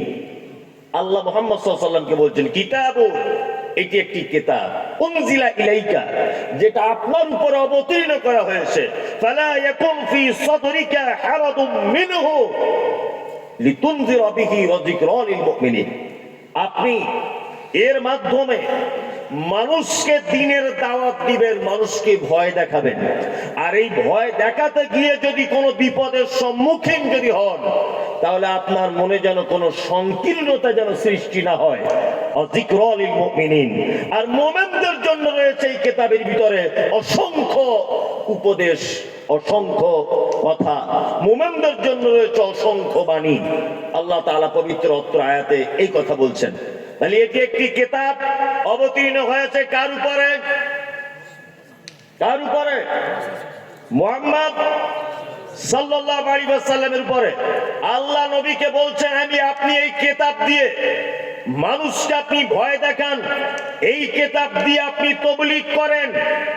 এই কিতাব দিয়ে তাবলীগ করতে গেলে যদি কোনো বিপদের সম্মুখীন হন, আপনার অন্তরে যেন কোনো ভয় না আসে, আপনার অন্তরে যেন কোনো সংকীর্ণতা যেন না আসে। আর মুমিনদের জন্য রয়েছে এই কিতাবে অসংখ্য নির্দেশনাবলী, অসংখ্য কথাবার্তা মুমিনদের জন্য। এইখানে কয়েকটা কথা বলছি, অনেক মানুষ এখানে আছেন তারা এখন উঠে পালাবেন আমি এ কথা বললে। আপনি পালান, তবু আমার কিছু করার নাই, বলতেই হবে। কথা হচ্ছে এই, আল্লাহ মুহাম্মদ সাল্লাল্লাহু আলাইহি ওয়াসাল্লামকে বলছেন আপনি তাবলীগ করুন এই কিতাব দিয়ে। কোন কিতাব দিয়ে? কোরআন দিয়ে তাবলীগ করতে হবে। কোন দিয়ে? কোরআন দিয়ে তাবলীগ করতে হবে। আজকে সারা পৃথিবীতে, ভারত পাকিস্তান, পৃথিবী নয়, সারা ভারত পাকিস্তান বাংলাদেশের মাটিতে আপনারা যে তাবলীগ দেখতে পাচ্ছেন, তাবলীগ চলছে। কি বললাম বুঝলেন? 40 দিনের জন্য একটা লোক বেরিয়ে যাচ্ছে। তাবলীগ করা যাবে কি যাবে না এ ফতোয়া আমি দিতে আসেনি। আল্লাহর কসম করে বলছি ফতোয়া দেওয়ার যোগ্যতা আমার নেই। তবে আমি এতটুকু জিনিস বুঝতে পেরেছি, 40 দিনের জন্য আপনি তবলিগ করতে যাচ্ছেন, এ কথা ঠিক। আপনি নামাজ পড়ে উঠে দাঁড়িয়ে বলছেন বাকি নামাজ বাদ আপনারা বসে যাবেন, দ্বীন ঈমানের কথা আলোচনা হবে। তারপরে আপনি যে বইটা নিয়ে আলোচনা করছেন বইটার নাম হচ্ছে ফাজায়েলে আমল। বড় দুঃখ লাগে, বড় আফসোস লাগে। ওই লোকটাকে যখন বলতে গেলাম ভাই আপনি পবিত্র আল কোরআন এবং সহিহ হাদিস থেকে পবিত্র আল কোরআনের একটা বাংলা অনুবাদ করে আপনি শোনান, ওই লোকটা তখন আমির সাহেব বলছে উপর মহল থেকে এই সিস্টেম চালু করা নেই, ফাজায়েলে আমল দিয়েই চালাতে হবে। তার মানে আমি বুঝতে পারলাম এই তবলিগের পদ্ধতি কখনো আল্লাহর প্রদত্ত হতে পারে না, এই তবলিগের পদ্ধতি কখনো মুহাম্মদ সাল্লাল্লাহু আলাইহি ওয়াসাল্লামের পদ্ধতি হতে পারে না। ওই জন্যই তো আজকে বাংলাদেশের টঙ্গীর ইস্তেমার মাঠে 2 দল মারপিট করে 4 জন কবরে ঢুকে গেছে। সোশ্যাল মিডিয়া দেখতে পাচ্ছি, একটা হচ্ছে জুবায়েরের গোষ্ঠীর লোক আর একটা হচ্ছে সাদ গোষ্ঠীর লোক। তবলিগ কখন দুটো গোষ্ঠীতে ভাগ হয়েছে, একটা জুবায়ের পন্থী একটা সাদ পন্থী। সাদ পন্থী মারছে জুবায়েরকে, জুবায়ের পন্থী মারছে সাদকে। মুহাম্মদ সাল্লাল্লাহু আলাইহি ওয়াসাল্লাম তিনি বলেন একজন মুসলিম আরেকজন মুসলিমকে যদি হত্যা করে, যে হত্যা হয়েছে আর যে হত্যা করেছে তাদের কিলাহুমা ফিন্নার, দুইজনেরই থাকার জায়গা জাহান্নাম। তুমি যে তবলিগ জামাতের লোককে হত্যা করেছো আর যে হত্যা হয়েছে দুইজনেরই থাকার জায়গা জাহান্নাম। পৃথিবীতে তবলিগ যদি করতে হয় তাহলে কোরআন দিয়ে তবলিগ করতে হবে, ফাজায়েলে আমল দিয়ে তবলিগ চলবে না, মুনতাকাবে হাদিস দিয়ে তবলিগ চলবে না, আপনার অন্যান্য কিতাব দিয়ে তবলিগ চলবে না। তবলিগ যদি করতে হয় তাহলে তবলিগ করতে হবে কোরআন মাজিদ দিয়ে। নামাজের পর বসে যাবেন, ছোট্ট একটা সূরা তেলাওয়াত করবেন, এই সূরার বাংলা অনুবাদ করে মানুষটাকে শুনিয়ে দিবেন। এর থেকে ভালো তবলিগ আর কোন তবলিগ হতে পারে না। আর একটা কথা বলে দিই, হক কথা বলতে গেলেই সমস্যা আসতে পারে। পারে কি পারে না? পারে। আপনি দেখেছেন সারা ভারতবর্ষের কোন পীর সাহেবকে মারা হয়েছে? বাংলাদেশের কোন পীর সাহেবকে মারা হয়েছে আপনি দেখেছেন? কোন পীর সাহেব এই পর্যন্ত জেলখানাতে গেছে আপনার জানা আছে? জানা নেই। কারণ পীর সাহেব কখনো কোরআন এবং হাদিস থেকে কথা বলে না, ও তার বাপ দাদার ইতিহাস বলে। অথচ আপনারা দেখেছেন সারা ভারতবর্ষের রত্ন ডাক্তার জাকির নায়েক নিজের দেশে টিকতে পারল না, বৃষ্টি বন্ধ হয়ে গেল। উপর বাংলার আব্দুর রাজ্জাক বিন ইউসুফ যেখানেই বক্তব্য রাখতে যাচ্ছে বাঁশ দিয়ে আঘাত করছে, কোথাও গাড়ি ভাঙচুর করছে। আপনারা জানেন 500 কোটি টাকার মামলা দেওয়া হয়েছে আপনার আব্দুর রাজ্জাক বিন ইউসুফের উপরে।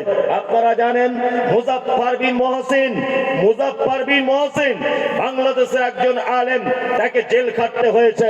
ডক্টর আসাদুল্লাহ গালিব বাংলা উপমহাদেশের সবথেকে বড় আলেম, তিনি জেলখানাতে বন্দী ছিলেন। আপনারা জানেন সত্য কথা যাই বলেছে তাদের উপরে জাতি আঘাত করেছে, ছেড়ে দেয়নি।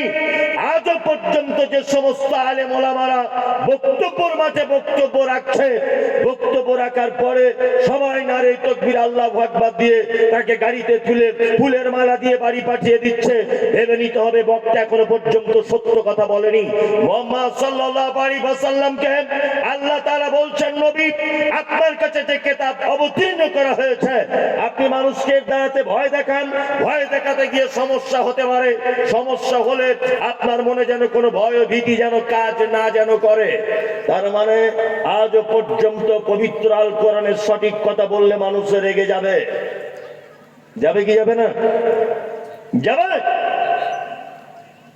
আজও পর্যন্ত সঠিক কথা বলতে গেলে রেগে যাবে। আনোয়ারুল হক ফাইজি সাহেবের নাম শুনেছেন? আব্দুল্লাহ সালাফি সাহেবের নাম শুনেছেন?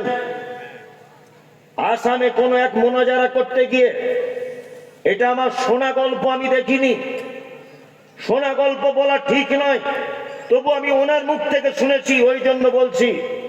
আসামে কোন এক জায়গায় মোনাজারা করতে গিয়ে ঘরের ভিতরে তালা মেরে দিয়ে পেট্রোল কেরোসিন দিয়ে তাদেরকে আগুন ধরাবার ব্যবস্থা করা হয়েছিল। কি বললাম বুঝতে পারছেন? সারা ভারত, পাকিস্তান, বাংলাদেশের একটা পীর সাহেবকে দেখুন তো, যে পীর সাহেবকে মারা হয়েছে, যে পীর সাহেবকে জেলখানাতে আছে। বাংলাদেশের অজস্র আলেমরা জেলখানাতে বন্দী হয়েছে, একটা পীর সাহেবকে দেখুন তো এই পীর সাহেব জেলখানাতে গেছে? নাই। কারণ পীর সাহেব তো কোরআনের কথা বলে না। ওর বাপ কি করেছিল, কোথায় পেচ্ছাপ করেছিল, ওর বাপের পেচ্ছাপের রং কেমন, এইগুলো সারা জীবন বলে। হ্যাঁ, ওর বাপের পেচ্ছাপ একজন শরবত বলে খেয়ে ক্যান্সার রোগ ভালো হয়ে গেছে, ওর ওই বক্তব্য। ওর আর কোনো বক্তব্য নাই। কি বললাম বুঝলেন তো? কোরআনের সঠিক কথা বললে অশান্তি কি এক শ্রেণীর মানুষ করবে, করবে কি করবে না, এক শ্রেণীর মানুষ, তবে সবাই নয়, এক শ্রেণীর মানুষ। আল্লাহ বলছে মোমেনদের জন্য রয়েছে এটা অনেক অনেক উপদেশ। তারপরে আল্লাহ তাআলা 3 নম্বর আয়াতে বলছেন কি, ইত্তাবিউ মা উনজিলা ইলাইকুম মির রাব্বিকুম ওয়া লা তাত্তাবিউ মিন দুনিহি আউলিয়া কলিলাম মা তাযাক্কারুন। কোরআন আল্লাহ বলছে ইত্তাবিউ, তোমরা আনুগত্য করো কার? মা উনজিলা ইলাইকুম মির রাব্বিকুম, তোমার রবের পক্ষ থেকে যেটা অবতীর্ণ করা হয়েছে। রবের পক্ষ থেকে অবতীর্ণ করা হয়েছে কি? আল কোরআন। বর্তমানে কিছু মানুষ আবার বার হয়েছে, ভণ্ডর দল। এরা বলছে আমরা আহলে কোরআন, শুধু কোরআন মানি, হাদিস মানি না। এরকম একটা দল আছে না? পানি আছে, একটু দেওয়া যাবে? কই, বিসমিল্লাহ, দাঁড়ান দাঁড়ান।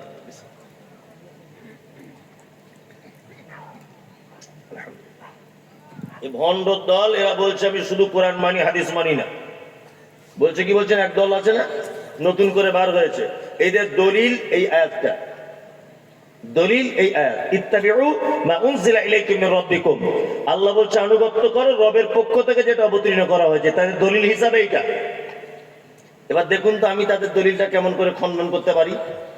আমি মমতাজুল ইসলাম, পেশায় একজন শিক্ষক। পেশায় কি? শিক্ষক।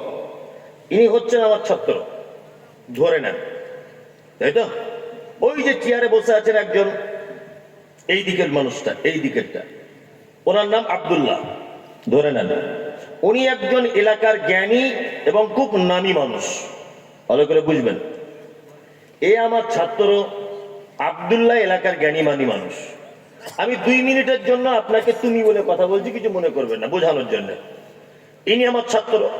তা আমি বলছি আব্দুল্লাহ তুমি এক কাজ করো তো, তুমি ওই তালগ্রাম বলে একটা গ্রাম আছে, ওই গ্রামে আব্দুল্লাহ বলে একটা লোক আছে, তুমি তার কাছে যাবে। তার কাছে গিয়ে সে তোমাকে যা যা কিছু বলবে তুমি তাই তাই করবে, বিন্দু পরিমাণ তুমি কথা নড়চড় করবে না। তাহলে আমি পাঠালাম, এটা আমার কে? ছাত্র। আমার ছাত্রকে পাঠালাম কার কাছে? আব্দুল্লাহ ওই লোকটার কাছে, তাই না? এবার এ আব্দুল্লাহর কাছে গেল, গিয়ে আব্দুল্লাহ তখন বলছে আমার মোটর সাইকেলটা মুছে দাও। এ তখন বলছে ওটা তো বলা ছিল না। আব্দুল্লাহ তখন বলছে আমার স্ত্রীর শরীর খারাপ, একটু ওষুধ এনে দাও। তখন বলছে এটা তো বলা ছিল না। আচ্ছা আমি বলেছি যা যা বলে তাই তাই শুনবে। তাহলে এখানে আর নাম করে কিছু জিনিস বলার প্রয়োজন আছে? আছে না। এবারে ও যখন বলছে আমার মোটর সাইকেলটা মুছে দাও, এ তখন বলছে করবো না। ও যখন বলছে ঔষধটা এনে দাও, তখন বলছে আনবো না। আচ্ছা বলুন তো, এ আমার ছাত্র, ওনার কথার যদি অবাধ্য হয় তাহলে ওনাকে অপমান করলো না আমাকে অপমান করলো? কোনটা?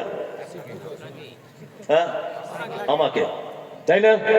আমাকে অপমান করলো, কারণ আমি তো বড় মুখ করে সম্মান করে ওনার কাছে পাঠিয়েছি। তাহলে এ যদি ওনার কথার অবাধ্য হয় তাহলে আমাকে অপমান করলো, তাই তো? আল্লাহ কোরআন মাজিদে বলছেন কুল, নবী আপনি বলুন, ইন কুনতুম তুহিব্বুনাল্লাহ ফাত্তাবিউনি, তারা যদি আমার ভালোবাসা যদি পেতে চায়, ফাত্তাবিউনি, তারা যেন আপনার আনুগত্য করে। ভালো করে বুঝবেন, আমাদের তাহলে শিক্ষককে আল্লাহ, তাই তো? আমরা হলাম ছাত্র, তাই তো? আর আমাদেরকে আল্লাহ যেতে বলছেন কার কাছে? মুহাম্মাদের কাছে। ফাত্তাবিউনি, তার আনুগত্য করো। এখন আমরা যদি মুহাম্মাদের আনুগত্য না করি তাহলে আল্লাহকে অপমান করা হলো কি হলো না? হলো। বোঝাতে পারলাম? তার মানে আহলে কোরআন নামক আহলে শয়তান আর টিকতে পারলো না। আল্লাহ তো নিজে বলছে আমার ভালোবাসা যদি পেতে চাও নবীর আনুগত্য করো, তাই না?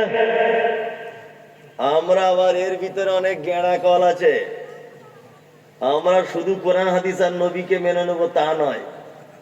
আমি বারবার বলছি এটা আল্লাহর নবী বলেছে, আর বারবার বলছে আবু হানিফা বলেছে। কি আজব ব্যাপার!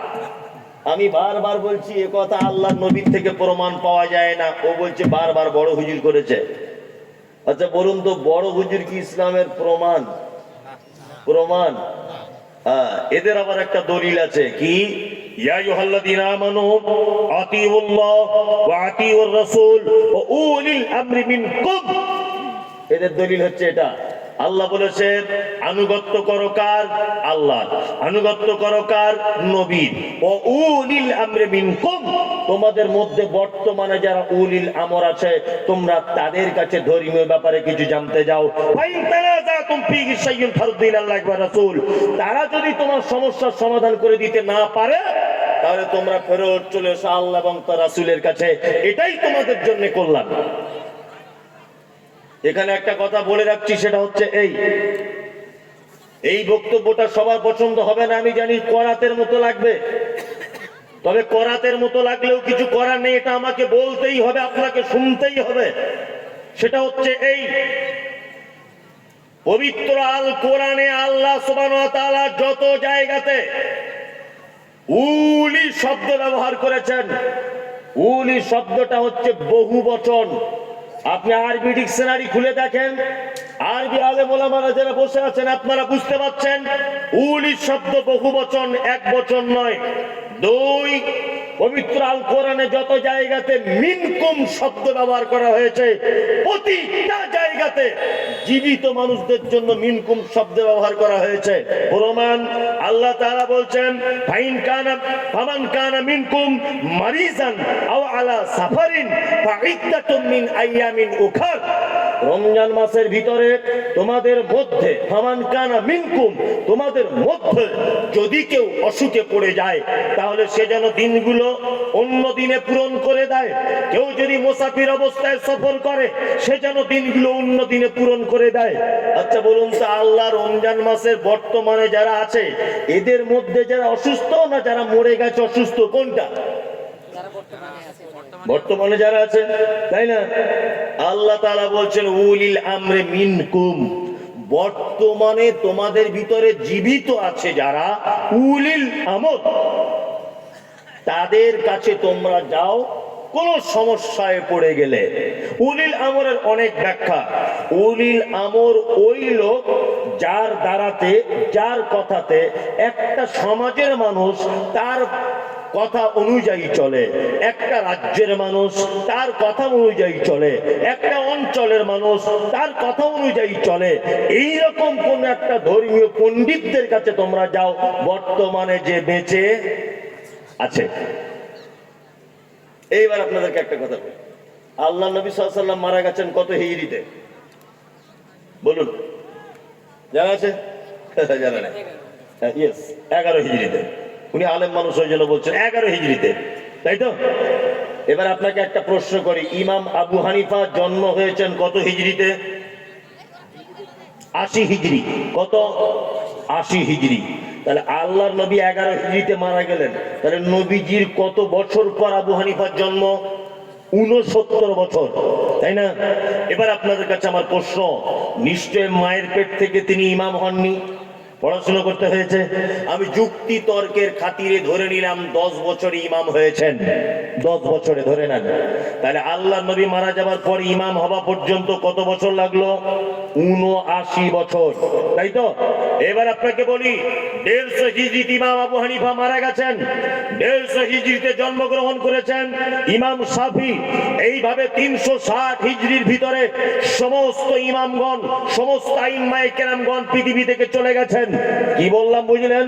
যারা বলছে আহলে হাদিসরা মাযহাব মানে না, যারা বলছে আহলে হাদিসরা ইমাম মানে না, যারা বলছে আহলে হাদিসরা ইহুদিদের দালাল, যারা বলছে আহলে হাদিস মানে আমেরিকার ডলার খায়, যারা বলছে আহলে হাদিস মানে ইমাম মানে না, তাদের কাছে আমার প্রশ্ন, আল্লাহর নবী মারা যাবার আর ইমাম আবু হানিফা ইমাম হবার মাঝখানের এই ৭৯ বছরের ব্যবধানের মানুষ কোন ইমামকে মেনে চলতো? এটা তুমি মাযহাবধারী, তোমার কাছে আমার প্রশ্ন, কোন ইমাম মেনে চলতো?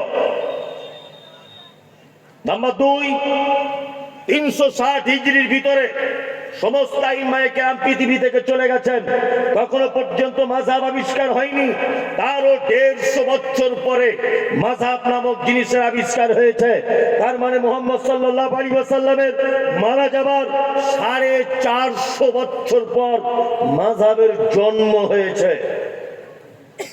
এইবার আপনার কাছে আমার প্রশ্ন, আপনি বারবার বলছেন, আমরা বারবার বলছি এটা হাদিসে আছে, আর আপনি বারবার বলছেন এটা অমুক লোক বলেছে। অমুক লোকেরটা দলিল না সহি হাদিসটা দলিল? কোনটা? কোরআন দলিল না ফাজাইলে আমল দলিল? কোরআন দলিল, কোরআন দলিল। আল্লাহ বলছে ইত্তাবিউ মা উনজিলা ইলাইকুম মির রাব্বিকুম, আল্লাহর পক্ষ থেকে যে কিতাব অবতীর্ণ হয়েছে তোমরা তার কি আনুগত্য করো। আল্লাহ তারপরে বলছেন ওয়ালা তাত্তাবিউ, তোমরা আনুগত্য করো না মিন দুনিহি, এই দুটোকে বাদ দিয়ে আউলিয়া, ওলিয়া উলিয়া, ওলিয়া উলিয়া বুঝেন তো? এইবারে মজার মজার বক্তব্য, কটা হাদিস আপনাদেরকে খুব চমৎকার ব্যাপক সুন্দর লাগবে শুনতে। এই দেখুন আপনাদেরকে বলি, আল্লাহর ওলি হওয়া সহজ না কঠিন? বলুন, আপনি আপনি বলুন। কঠিন, তাই না? কঠিন কারা কারা বলছেন? তুলুন। আরে কঠিনই তো, তুলুন তুলুন।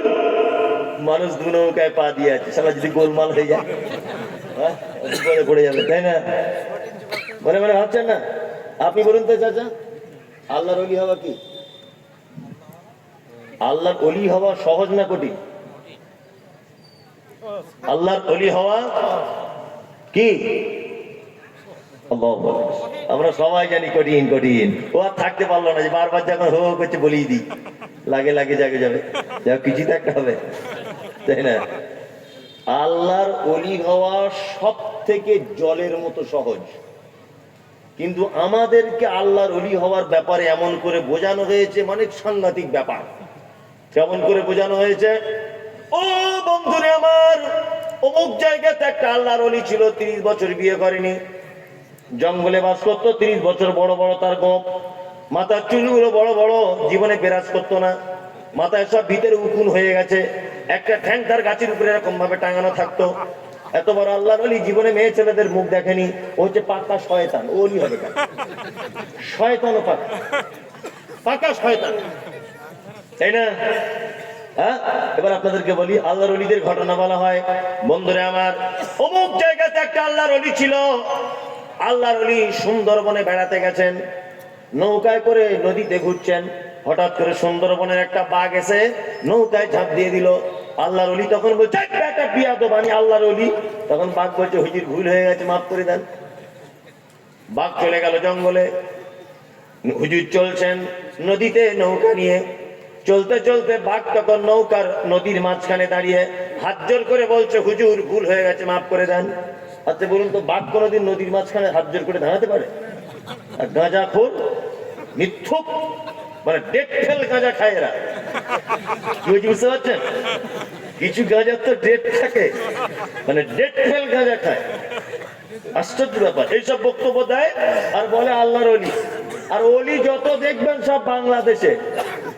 ন্যাংটো হয়ে বসে আছে, বলছে তারও ৪.৫ লাখ ভক্ত। আশ্চর্য ব্যাপার। হ্যাঁ, বস্তা পরে মাটির গর্ত তলাতে থাকে, বলছে ও ৩.৫ লাখ। আর যত রকমের জিকির, হু হু হু, মাছ গাছে ওটা লাফানো। আমি একটা জিকির আশ্চর্য হয়ে গেলাম। একজন আল্লাহ আল্লাহ আল্লাহ এরকম করছে, আর একজন লুঙ্গিটা তুলে গিয়ে ওর মাথাটা এরকম লুঙ্গির ভিতরে ঢুকিয়ে দিল। আমি নিজের চোখে দেখেছি। মনে মনে ভাবছি তাহলে বেশ পবিত্র জিনিসই তোর মাথায় ঠেকিয়েছে। তুই একেবারে খাঁটি ওলি, আর শয়তান সব। হ্যাঁ? সব শয়তান। মানে ও নিচে ছিল, লাভ দিয়ে লুঙ্গিটা এরকম করে মাথার ভিতরে ঢুকিয়ে গেছে। মোবাইল দেখতে পাচ্ছি কত বড় শয়তান সব। কি বুঝতে পারছেন? আল্লাহর ওলিদের ব্যাপারে সব আমাদের পীর সাহেবরা, হুজুররা, এরা আবার খুব চিটা। দেখবেন যত বক্তা বক্তব্য রাখে পীরেদের হয়ে, আপনাদেরকে কয়েকটা লজিক বলে ইউটিউবাররা ভালো করে ধরো এই কথাটা। এসব যারা হুজুরেরা বক্তব্য রাখে, এরা এত বড় চিটা, বক্তব্য রাখতে এসে শুধু এই কথা বলবে, ও বাবারা, মায়েরা, খালারা, খাজা মঈনুদ্দিন চিশতি এমন ছিল, ভালো করে বুঝবেন। হ্যাঁ, অমুক পীর সাহেব এমন ছিল। যারা মরে গেছে, বেঁচে নেই, শুধু তাদের ব্যাপারে বলে। কি বলে বুঝলেন? তখন ইউটিউব ছিল না, তাদের ব্যাপারে কোনো প্রমাণপত্র পাওয়া যায় না। তা আমি বলছি, এখন তোরা যারা নামের আগে পীর পীর পীর পীর করছ, তোমাদের একটা কেরামতি দেখাও দেখি এখন, তাহলে বলবো বাপের বেটা। হ্যাঁ, বলছে ট্রেন যাচ্ছিল, হুজুর এমন ফুঁক মেরে দিল, সিগন্যাল বন্ধ হয়ে ট্রেন দাঁড়িয়ে গেল। তো তোর বাপের এমন কত ক্ষমতা আছে, এখন একটা ট্রেন দাঁড় করা দেখি, বোম্বে ভারত থেকে দাঁড় করা, তাহলে তো বলবো বাপের বেটা। মানে যার ব্যাপারে তুমি বলছো সে তো মরে গেছে। হ্যাঁ, এ তো সত্য মিথ্যার প্রমাণ নাই। মানে পীর সাহেবদের যত বুজুর্গি, সব মরে যাওয়া পীর সাহেবদের বুজুর্গি বক্তব্য দেওয়া হয়। বর্তমানে যারা বেঁচে আছে, একটা বুজুর্গি দেখাও, আমরা সোশ্যাল মিডিয়া নিয়ে যাই, দেখি তোমার বাপের বুজুর্গি কত, সব মিথ্যুক।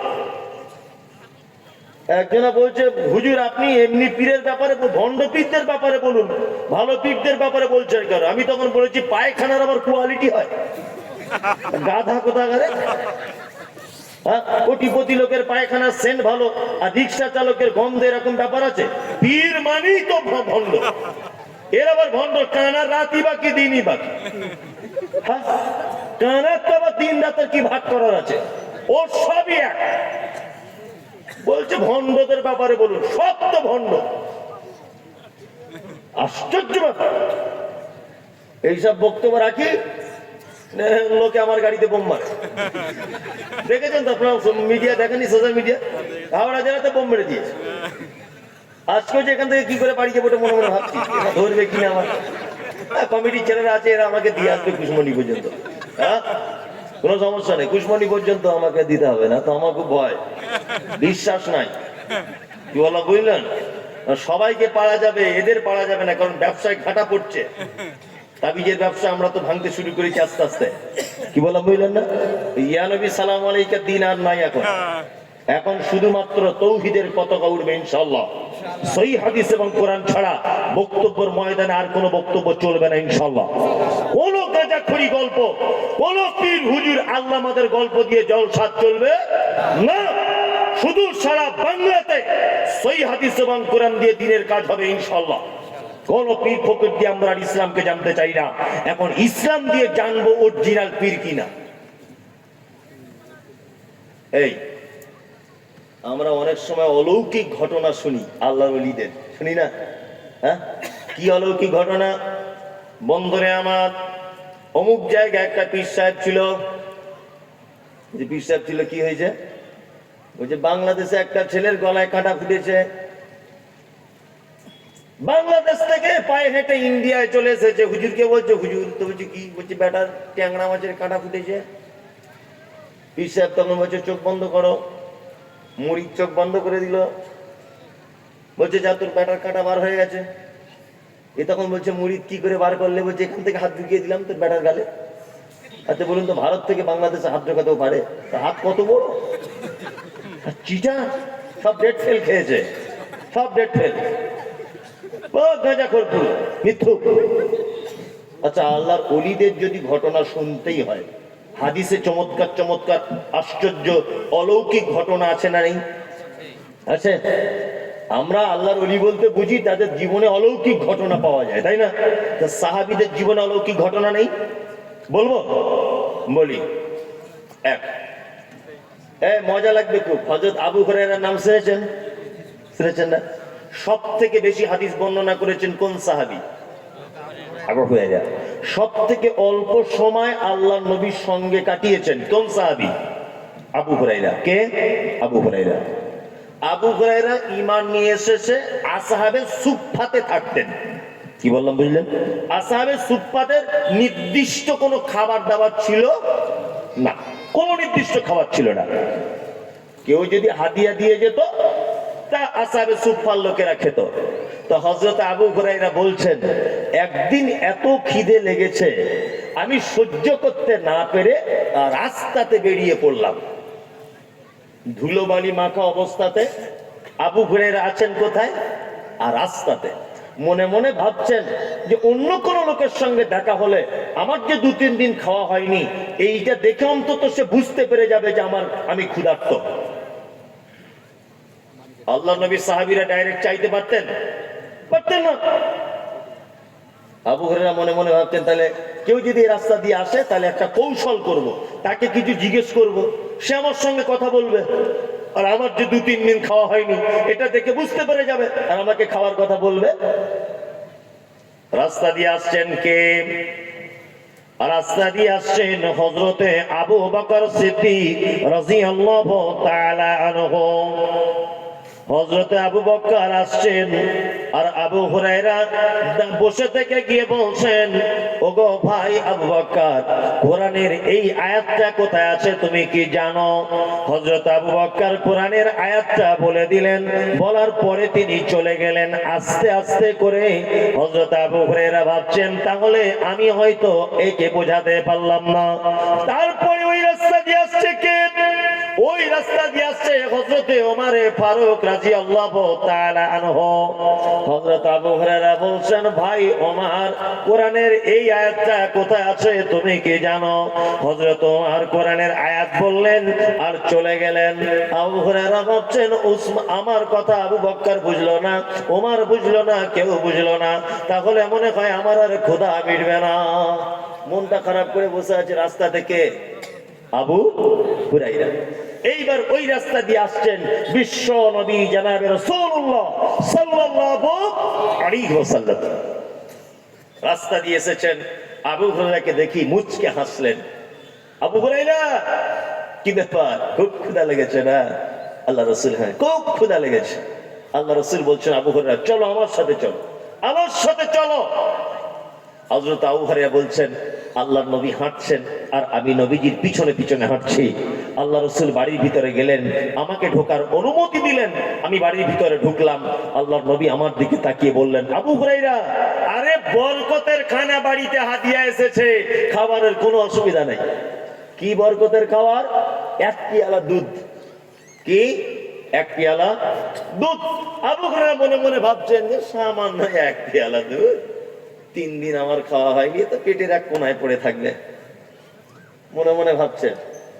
আল্লাহর নবী বলছেন, আবু হুরায়রা এক কাজ করো তো, আসহাবে সুফফাতে আরো যতজন সাহাবী আছে সবাইকে গিয়ে ডেকে আনো। তখন তো আবু হুরায়রা মন আরো খারাপ, সাহাবী প্রায় 40 জনের কাছাকাছি। কি বললাম বুঝলেন? আবু হুরায়রা ভাবছেন 1 পেয়ালা দুধ, আবার অতজন লোককে ডাকতে বলছে। তো নবীজি বলছেন এত উপায় নেই, যেতেই হবে। কি বললাম বুঝলেন? আবু হুরায়রা সবাইকে ডেকে আনলেন। ডেকে আনার পরে আবু হুরায়রা হয়তো ভাবছেন যে আল্লাহ রাসূল হয়তো আমাকে পেয়ালাটা আগে দিয়ে বলবে, তুমি আগে খাও তারপরে ওদেরকে দাও, এটা আল্লাহর নবী হয়তো বলবেন।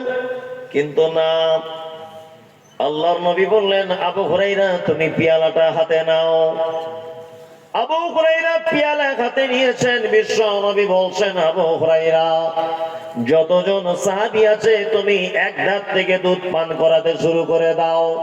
হযরত আবু হুরায়রার মন বড় খারাপ হয়ে গেল। এক ধার থেকে দুধ পান করাচ্ছেন, পান করাচ্ছেন, পান করাচ্ছেন। 30 থেকে 40 জন সাহাবী দুধ পান করা শেষ হয়ে গেল। বিশ্ব নবী আবু হুরায়রাকে বলছে, আবু হুরায়রা তুমি পান করো। আবু হুরায়রা পেয়ালার দিকে তাকিয়ে বিসমিল্লাহ বলে পান করলেন একবার। আল্লাহ নবী বলছেন, আবার পান করো। দ্বিতীয়বার আবার পান করলেন। আবু হুরায়রা বলছেন, আল্লাহ রাসূল আমি আর পারছি না। আল্লাহ রাসূল বলছেন, আবার পান করো। আবু হুরায়রা বলছে, আল্লাহ রাসূল আর পেটে জায়গা নাই। দুধ কতটা? 1 পেয়ালা। কতজন খেলো? প্রায় 40 জন কাছাকাছি। এবার খেতে বসেছে কে? আবু হুরায়রা। আবু হুরায়রা বলছেন, আমি খেয়ে একেবারে পেট ভর্তি করে নিলাম, তবু আমি পাত্রের দিকে তাকিয়ে দেখছি দুধ যেমন তেমনই আছে। সুবহানাল্লাহ। তাহলে আমরা যদি আল্লাহর ওলিদেরই যদি ঘটনা শুনি, আমরা সহিহ হাদিস এবং কোরআন থেকে শুনবো ইনশাআল্লাহ, তাই না? আমরা কোন পীর ফকির বুজুর্গ আল্লাহর ওলি অমুক তমুক অমুক ইমান অমুক বড় পীর সাহেব মেজ পীর সাহেব ছোট পীর সাহেব এদের জীবনী শুনে সময় নষ্ট করে আবাদি জিন্দেগিকে বরবাদ করবো না ইনশাআল্লাহ। আমার আর একটা চমৎকার ঘটনা বলতে একটু মন চাইছে, বলবো? দেখুন, খুব ইমোশনাল ভাবে বলার চেষ্টা করছি, আপনি শুনুন ধৈর্য ধরে। দেখুন, নবী এবং সাহাবীদের ভিতরেও কিন্তু অলৌকিক অনেক ঘটনা ঘটেছে, ঘটে না? অলৌকিক অনেক ঘটনা ঘটেছে। আচ্ছা বলুন তো, ইসলামের প্রথম যে যুদ্ধ হয়েছিল তার নাম কি? কে বলছে? বদর। হাত তুলুন। ইয়েস, ঠিক, বদর। কত হিজরিতে?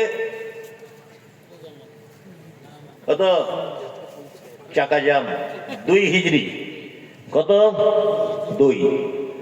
বদরের যুদ্ধে মুসলিমদেরকে মেরে শান্তি পেল না মুশরিকরা। তারপরের বছরে আবার যুদ্ধ ঘোষণা করলো উহুদ। কি বললাম? উহুদ। এই সেই উহুদ যেখানে তীরের আঘাতে মুহাম্মদ সাল্লাল্লাহু আলাইহি ওয়াসাল্লামের দাঁত ভেঙে গিয়েছিল। আল্লাহু আকবার। আমি নিজে চোখে বেশ কয়েকবার দেখে এলাম। উহুদের ময়দানে গিয়ে আমি ভিডিও তো দেখেছি, অঝরে কেঁদেছি, কান্না থামাতে পারি না। এই সেই উহুদের ময়দান, 70 জন নিরীহ সাহাবীকে হত্যা করা হয়েছিল এই উহুদের ময়দানে। তার মধ্যে আল্লাহ নবী সাল্লাল্লাহু আলাইহি ওয়াসাল্লামের চাচা হামজা রাদিয়াল্লাহু তাআলা আনহু শহীদ হয়েছিলেন। হানজালা রাদিয়াল্লাহু তাআলা আনহু শহীদ হয়েছিলেন। মুসআব বিন উমাইর রাদিয়াল্লাহু তাআলা আনহু তিনি শহীদ হয়েছিলেন। 70 জন তরতাজা সাহাবী এই মাঠে শহীদ হয়েছিলেন। সেই 70 জনের লাশের কবর আজও উহুদের মাঠে আছে। চারিদিকে প্রাচীর দিয়ে ঘেরা আছে, চারিদিকে। আল্লাহু আকবার। নিজের চোখে দেখা। এই উহুদের যুদ্ধে মুসলিমদেরকে মেরে তৃপ্তি পেল না মুশরিকেরা। তারপরের বছরে উহুদ থেকে আরেকটু দূরে একটি জায়গার নাম হচ্ছে খন্দক। কি নাম? খন্দক। খন্দকের যুদ্ধের ডাক দিয়েছে। মুসলিমরা সংখ্যায় খুব কম, মুশরিকরা সংখ্যায় কি অনেক বেশি। এই ওঠা বসা করবে না ইউটিউবাররা, চুপচাপ। বেশি। এখন আল্লাহ নবী সাল্লাল্লাহু আলাইহি ওয়াসাল্লাম টেনশন করছেন, ইস আমার তো অল্প সাহাবী, আজকে মনে হয় কি যে বিপদ। তখন একজন যুবক তরতাজা 12-14 বছরের ইয়াং সাহাবী, নাম সালমান ফারসি, আল্লাহর নবীকে গিয়ে বলছেন, আল্লাহর নবী আপনি যদি আমি একটা পরামর্শ দিই, আপনি যদি একবার ভেবে দেখতেন। আল্লাহ রাসূল বলছেন, কি পরামর্শ? বলছে, আল্লাহ রাসূল মুশরিকরা যেখানে ঘাঁটি নেবে আর আমরা যেখানে ঘাঁটি নেব, এর মাঝখানে যদি একটা খাল যদি কেটে দেওয়া হয় তাহলে কেমন হয়? আল্লাহ রাসূল বলছেন, কেন? বলছে, আমাদেরকে তো মারতে গেলে খালে নেমে উঠে তবে তো আমাকে মারতে হবে। আল্লাহ রাসূল বলছেন, হ্যাঁ তা তো ঠিক। আচ্ছা বলুন, আমি যদি 2 তলার উপরে থাকি একা, আর নিচে যদি 20 জন থাকে, লড়াই হচ্ছে, বলুন তো জিতবে কে? আমি একা জিতবো, তাই না? তা সাহাবী সালমান ফারসি বলছেন, আল্লাহর নবী ওরা মুশরিকরা খালে নেমে উঠে তবে তো আমাদের উপর আক্রমণ করবে, ওরা যখন নামবে আমরা উপর থেকে আক্রমণ করব। আর এটা জানেন, যুদ্ধতে যত প্রকারের রণকৌশল সব বৈধ। যুদ্ধতে রণকৌশল কি বৈধ? আল্লাহ রাসূল সাহাবীদেরকে বললেন, এই তোমরা তোমাদের বাড়ি থেকে দা কুড়াল গাইতি কোদাল যা আছে সব নিয়ে চলো, খন্দকের খাল কাটা হবে। কাটতে টাইম লাগবে কতদিন? 3 মাসের কাছাকাছি। আল্লাহর নবী বললেন, নতুন যারা বিয়ে করেছো শুধু তারা মাঝে মধ্যে বাড়ি যেতে পাবে, যারা পুরাতন বিবাহিত তারা কেউ বাড়ি যেতে পাবে না, যতদিন না খাল কাটা শুরু না হবে। আল্লাহ নবী সাল্লাল্লাহু আলাইহি ওয়াসাল্লাম নিজেও কুড়াল দিয়ে খাল কাটার কাজে অংশগ্রহণ করেছেন। সুবহানাল্লাহ। খাদ্য খাবার নাই পেটে খাল কাটছেন। সাহাবীগণ খাল কাটতে কাটতে মাঝখানে একটা বড় পাথর আটকে দিল, খাল কাটতে পারছে না। সাহাবীরা ধুমধাম করে মারছেন, পাথর হিলাতে পারছে না, ভাঙতে পারছে না। একজন সাহাবী, তার নাম জাবের রাদিয়াল্লাহু তাআলা আনহু, তিনি বলছেন, একবার আল্লাহর নবীর কাছে গেলে হয় না? নবীজিও তো অন্যদিকে খাল কাটছেন, আল্লাহ নবীকে গিয়ে ব্যাপারটা একটু বলি। হযরতে জাবের কি বললেন, আল্লাহ নবী এই এই এই এই ব্যাপার। আল্লাহ রসুল বলছেন তাহলে চলো। আল্লাহ রসুল এলেন। হযরতে জাবের বলছেন আল্লাহ রসুলের হাতে অস্ত্র দেওয়া হলো, মানে খাল কাটার গাইতি দেওয়া হলো বা কোড়াল কিছু একটা দেওয়া হলো। আল্লাহ রসুল এইরকম ভাবে আঘাত করলেন যে পাথর আমরা 3000 সাহাবী এক ভাঙতে পারিনি। আল্লাহ রসুল একবার আঘাত করার কারণে পাথর ধুলোর মতো ধূলিসাৎ হয়ে গেল। সুবহানাল্লাহ, ধূলিসাৎ। হযরতে জাবের বলছেন আল্লাহ রসুল যখন হাত তুলেছেন, আমি আল্লাহ রসুলের পেটের দিকে তাকিয়ে দেখলাম ছোট্ট ছোট্ট পাথর রাখা আছে। হযরতে জাবের বলছেন আল্লাহ রসুল আপনার পেটে পাথর কেন, আগে তো কোনোদিন দেখিনি। আল্লাহ রসুল সাল্লাল্লাহু আলাইহি ওয়াসাল্লাম বলছেন জাবের তোমাদের যেমন খিদা পায় তার থেকে বেশি আমার পায়। আসলে 2 দিন 3 দিন না খাওয়া অবস্থায় পাথর ভাঙছি তো, ওই জন্য পেটে একটু পাথর রেখেছি যাতে পেটটা ভারী ভারী অনুভব হয়। আল্লাহু আকবার। হযরতে জাবের বললেন আল্লাহর নবী আপনি আমাকে একটু অনুমতি দেবেন বাড়িতে যাওয়ার, আমি বাড়ি যাব। হযরতে জাবের বললেন, আল্লাহ রাসূল বলছেন যাও। জাবের বাড়ি গেলেন, স্ত্রীর দরজা খুলে দিয়ে বলছেন যে দৃশ্য দেখে এসেছি পায়ের তলা থেকে মাটি যেন সরে যাচ্ছে। বিশ্ব নবীকে দেখেছি পেটে পাথর রাখতে, বাড়িতে কিছু খাবার আছে? যাদের স্ত্রী বলছেন বাড়িতে তেমন কোনো খাবার নাই, একটা বকরির বাচ্চা রয়েছে আর অল্প কিছু আটা আছে। সুবহানাল্লাহ, একটা বকরির বাচ্চার কতটা গোস্ত হতে পারে? 5 কেজি। অল্প আটা, 2-4 জনের রুটি হতে পারে। এই কথা হযরতে জাবের শোনার পরে বলছেন তাড়াতাড়ি বকরি জবাই করলেন। স্ত্রীকে বললেন খানা রেডি করো, রুটি পাকাও। জাবের স্ত্রী বলছেন আল্লাহর নবীকে একা দাওয়াত করবেন না, সঙ্গে সঙ্গে 2-4 জন সাহাবীকেও বলবেন, 2-4 জন সাহাবীকে বলবেন। হযরতে জাবের এলেন, এসে আল্লাহর নবীকে বলছেন আল্লাহর নবী আমার স্ত্রী আপনাকে বাড়িতে দাওয়াত দিয়েছে, সঙ্গে 2-1 জন সাহাবীকে নিবেন। একটা ছোট্ট বকরির বাচ্চা জবাই করে এসেছি, অল্প আটা রুটি পাকাচ্ছে আমার স্ত্রী। এই কথা যখন জাবের বলেছে, আল্লাহর নবী তখন সমস্ত খন্দকবাসীদের উদ্দেশ্যে আঙুল বাড়িয়ে দিয়ে বলছেন, ও খন্দকবাসীরা, জাবেরের বাড়িতে দাওয়াত, সবাই চলো। কতজন সাহাবী ছিলেন? 3000। কত? 3000। জাবের তো ভয়ে থরথর করে কাঁপছে, কি ব্যাপার? 3 কেজি 4 কেজি গোস্ত আর অল্প রুটি, আল্লাহর নবী 3000 সাহাবীকে দাওয়াত করলেন, আশ্চর্য ব্যাপার। হযরতে জাবের বাড়ি আসছেন, আল্লাহ রাসূল জাবেরকে পিছন দিক দিয়ে ডেকে বলছেন জাবের শোনো, তোমার স্ত্রীকে বলবে চুলা থেকে রুটির পাত্রটা নামাতে মানা করবে, গোস্তের হাঁড়িটা নামাতে মানা করবে, আমি যাচ্ছি তোমাদের বাড়িতে। জাবের এলেন, স্ত্রীকে সে বলছেন ঘটনায় উল্টে গেল, আমি আল্লাহর নবীকে দাওয়াত দিয়েছি আর আল্লাহর নবী 3000 সাহাবীকে দাওয়াত দিয়ে দিয়েছে। খুব টেনশন হচ্ছে আমার।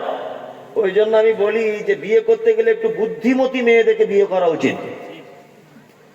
জাবের স্ত্রী কত বুদ্ধিমতী, আল্লাহওয়ালী মেয়ে। জাবের স্ত্রী তখন বলছেন আপনি দাওয়াত দিয়েছেন কাকে? বলছে আমি দাওয়াত দিয়েছি আল্লাহর নবীকে। জাবের বলছেন, তখন জাবের স্ত্রী বলছেন সাহাবীদের দাওয়াত দিয়েছে কে? বলছে সাহাবীদের দাওয়াত দিয়েছে আল্লাহর নবী। তখন স্ত্রী বলছেন আপনি যাকে দাওয়াত দিয়েছেন আপনি তাকে নিয়ে টেনশন করুন, আর নবীজি যাদেরকে দাওয়াত দিয়েছে ও টেনশন নবীজি করবেন, আপনার নয়। সুবহানাল্লাহ। 3000 সাহাবীকে নিয়ে চলে এলেন। আল্লাহর নবী বলছেন জাবের তোমার স্ত্রীকে বলো, বাড়িতে ঢোকার অনুমতি নিলেন। আল্লাহ রাসূল বাড়িতে ঢুকলেন, জাবের খাদ্যের পাত্রগুলো কই? বলছে আল্লাহ রাসূল এই খাদ্যের পাত্র। তখন আল্লাহ রাসূল বলছেন জাবের 10 জন করে সাহাবীকে তুমি নিজে নিজে ভিতরে ঢোকাও, নিয়ে যাও, নিয়ে গিয়ে ভিতরে ঢোকাও। 10 জন। কতজন? 10 জন। 10 জন সাহাবী ঢুকছেন, আল্লাহ রাসূল গোস্ত দিচ্ছেন, রুটি দিচ্ছেন, গোস্ত দিচ্ছেন, রুটি দিচ্ছেন, গোস্ত দিচ্ছেন, রুটি দিচ্ছেন। এইভাবে 3000 সাহাবীর খাওয়া শেষ। আল্লাহ রাসূল জাবেরকে ডেকে বললেন তোমার স্ত্রীকে খেতে বলো, তুমি নিজে খাও, আমি একটু খাই। হযরতে জাবের খেলেন, নবীজি খেলেন, জাবেরের স্ত্রী খেলেন। আল্লাহ রাসূল বলছেন, জাবের আর কি কোনো খাবার হাঁড়িতে আছে? জাবের তখন বলছেন, আল্লাহ রাসূল আছে। আল্লাহ রাসূল বলছেন, জাবের এক কাজ করো, তোমার প্রতিবেশীদের মাঝখানে বিলি বন্টন করে দাও। হযরতে জাবের বলছেন, ওই খাদ্যটা আমি আমার প্রতিবেশীদের মাঝখানে বিলি বন্টন করে দিলাম। আল্লাহ রাসূল বলছেন, জাবের আরো কি খাদ্য আছে? জাবের বলছেন, আল্লাহকে, আল্লাহর কসম, আল্লাহর নবী, আমি মনে করি এই গোশত আর রুটি যদি গোটা মদিনা শহরবাসীদের মাঝখানে বিলি বন্টন করা হয়, তবুও যেন রুটি আর গোশত শেষ করা যাবে না। অলৌকিক ঘটনা যদি বলতে হয় আমরা হাদিস থেকে বলবো। কি বললাম বুঝলেন না? হ্যাঁ, হাদিসে এরকম ঘটনা নাই? কত ঘটনা আছে। আমি জানি না, রাত্রি এখন 12:10 বাজে। অনেকক্ষণ যাবত আপনাদের সামনে আমি কথা রাখছিলাম, অনেকক্ষণ। এটা কোন উদ্দেশ্যে জলসা হচ্ছে এটারও আমার জানা নেই। মসজিদের উন্নতি কল্পে আমি আগে প্রচুর আদায় করেছি, প্রচুর আদায় করেছি, মানে আদায় খুব ভালো করতে পারতাম, এখনো করতে পারি, কিন্তু ওই হাদিস কোরআন কিছু কিছু বিষয়ে সাপোর্ট করে না, এই জন্য আমি আদায় করে আস্তে আস্তে করে ছেড়ে দিয়েছি, যে না, এই লাইন থেকে আমাকে চলে আসতে হবে। যাই হোক, মসজিদের কালেকশন, মসজিদ একটি আল্লাহর ঘর, তাই না? আল্লাহ রাসূল সাল্লাল্লাহু আলাইহি ওয়াসাল্লামের একটি হাদিস, আমাদের বাড়িতে মৌমাছির মতো একটি মাছি দেখবেন বাথরুম ঘরে, রান্নাঘরে হালকা মাটি দিয়ে বাসা তৈরি করে, দেখেছেন? ওই দুই দিকে গর্ত মতো থাকে, ও গিয়ে ভিতরে থেকে চলে আসে, আবার হালকা এক ফোঁটা পানি দিলে ভেঙে চলে যায়। দেখেছেন এরকম আপনাদের বাড়িতে? আল্লাহ রাসূল সাল্লাল্লাহু আলাইহি ওয়াসাল্লাম বলছেন, একদম হাদিসে এইটাই, যে ওই পাখিটা যতটা মাটি সংগ্রহ করে তার ঘর নির্মাণ করে, যতটা উঁচু করে, কতটা উঁচু করে? হাফ ইঞ্চি মনে হয় হবে না। আল্লাহ রাসূল বলেছেন, কেউ যদি তার নিজস্ব অর্থ দিয়ে আল্লাহর ঘরে এতটা উঁচু যদি করে দেয়, যতটা উঁচু ওই পাখিটি তার ঘর নির্মাণের ক্ষেত্রে করে, আল্লাহ সুবহানাহু ওয়া তাআলা তার জন্য জান্নাতে একটা ওই রকম রাজপ্রাসাদ তৈরি করে দিবেন। আপনার পয়সা থেকে অতটুকু, তার মানে অতটুকু মানে একটা ইট কিনে দিলেই মনে হয়ে যাবে, তাই না? অর্ধেক ইট কিনে দিলে মনে হয়ে যাবে, তার থেকেও কম। একটা ইটকে মনে হয় 20 ভাগ করলে তাও অত ছোট হবে না, তাই না? মানে মসজিদ এক সাংঘাতিক জায়গা, সাংঘাতিক জায়গা। আল্লাহু আকবার, তাই না? আমাদের গ্রামে, এই আমাদের গ্রামের, আপনাদের গ্রামের কোন লোক যদি প্রতিদিন মমতা ব্যানার্জিকে ফোন করে, প্রতিদিন, কি বললাম বুঝলেন? আচ্ছা বলুন তো, আপনাদের গ্রামের সেই লোকটার দাম কেমন হবে? সাংঘাতিক ব্যাপার। চিনিস না, মমতার সাথে কথা বলে, তাই না? কেউ যদি অভিষেক ব্যানার্জির সঙ্গে কথা বলে মাঝে সাঝে, তার তো লেজে হাত দেওয়াই মুশকিল। আপনি ফোন করে দেবো উপর মহলে, তাই না? কেউ সোনিয়া গান্ধীর সঙ্গে কারো কথা হলে তার তো ধরে রাখাই মুশকিল, আর নরেন্দ্র মোদীর সঙ্গে খাতির হলে তার অসুবিধাই নাই। তার মানে কি, যত পাওয়ারফুল লোকের সঙ্গে খাতির হলে আমরা মনে করি গ্রামের ওই লোকটার সব থেকে পাওয়া বেশি, মনে করি না? মনে করি। এখন একটা রিক্সা চালক 5 ওয়াক্ত মসজিদে গিয়ে ওর খাতির বেশি আল্লাহর সাথে। কার সাথে? আল্লাহর সাথে। আচ্ছা, ওই লোকটাকে আমরা কেউ দাম দিই? হ্যাঁ, বরং যেটা বলি, সারা কাজ নাই, নামাজ পড়ছে মসজিদে গিয়ে, হ্যাঁ বলি না? আমরা সামান্য 17 কোটি 15 কোটি 13 কোটি মানুষের সরকার মমতা ব্যানার্জি, তার সঙ্গে সম্পর্ক থাকলে আমরা মনে করি কি চিনু আর কি হুনু, মমতা আমাকে ফোন করে, তাই না?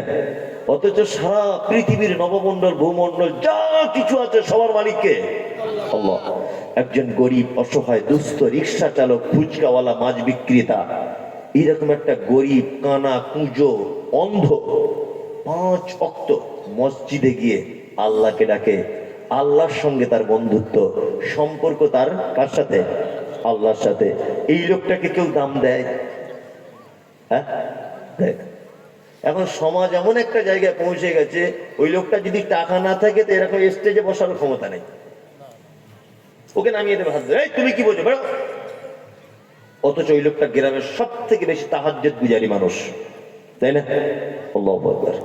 যে জায়গা থেকে, যে জায়গার মাধ্যমে আল্লাহর শরণাপন্ন এবং আল্লাহর খুব অতীব নিকটে হওয়া যায়, সেই জায়গাটার নাম কি? মসজিদ, তাই না? এখন ধরে নেন, একটা কথা আপনাকে বলি, ওই রায়গঞ্জ থেকে ট্যাক্সিতে করে 4টে লোক এলো, এসে ওই ওই মোড়টাতে নেমেছে, ওই মোড়টায় নেমেছে। 4টে লোক, 4 জনের মেহমান। তা একটা লোক গিয়ে মনিরুলের বাড়ি গেছে, তাহলে ওই লোকটা কার মেহমান?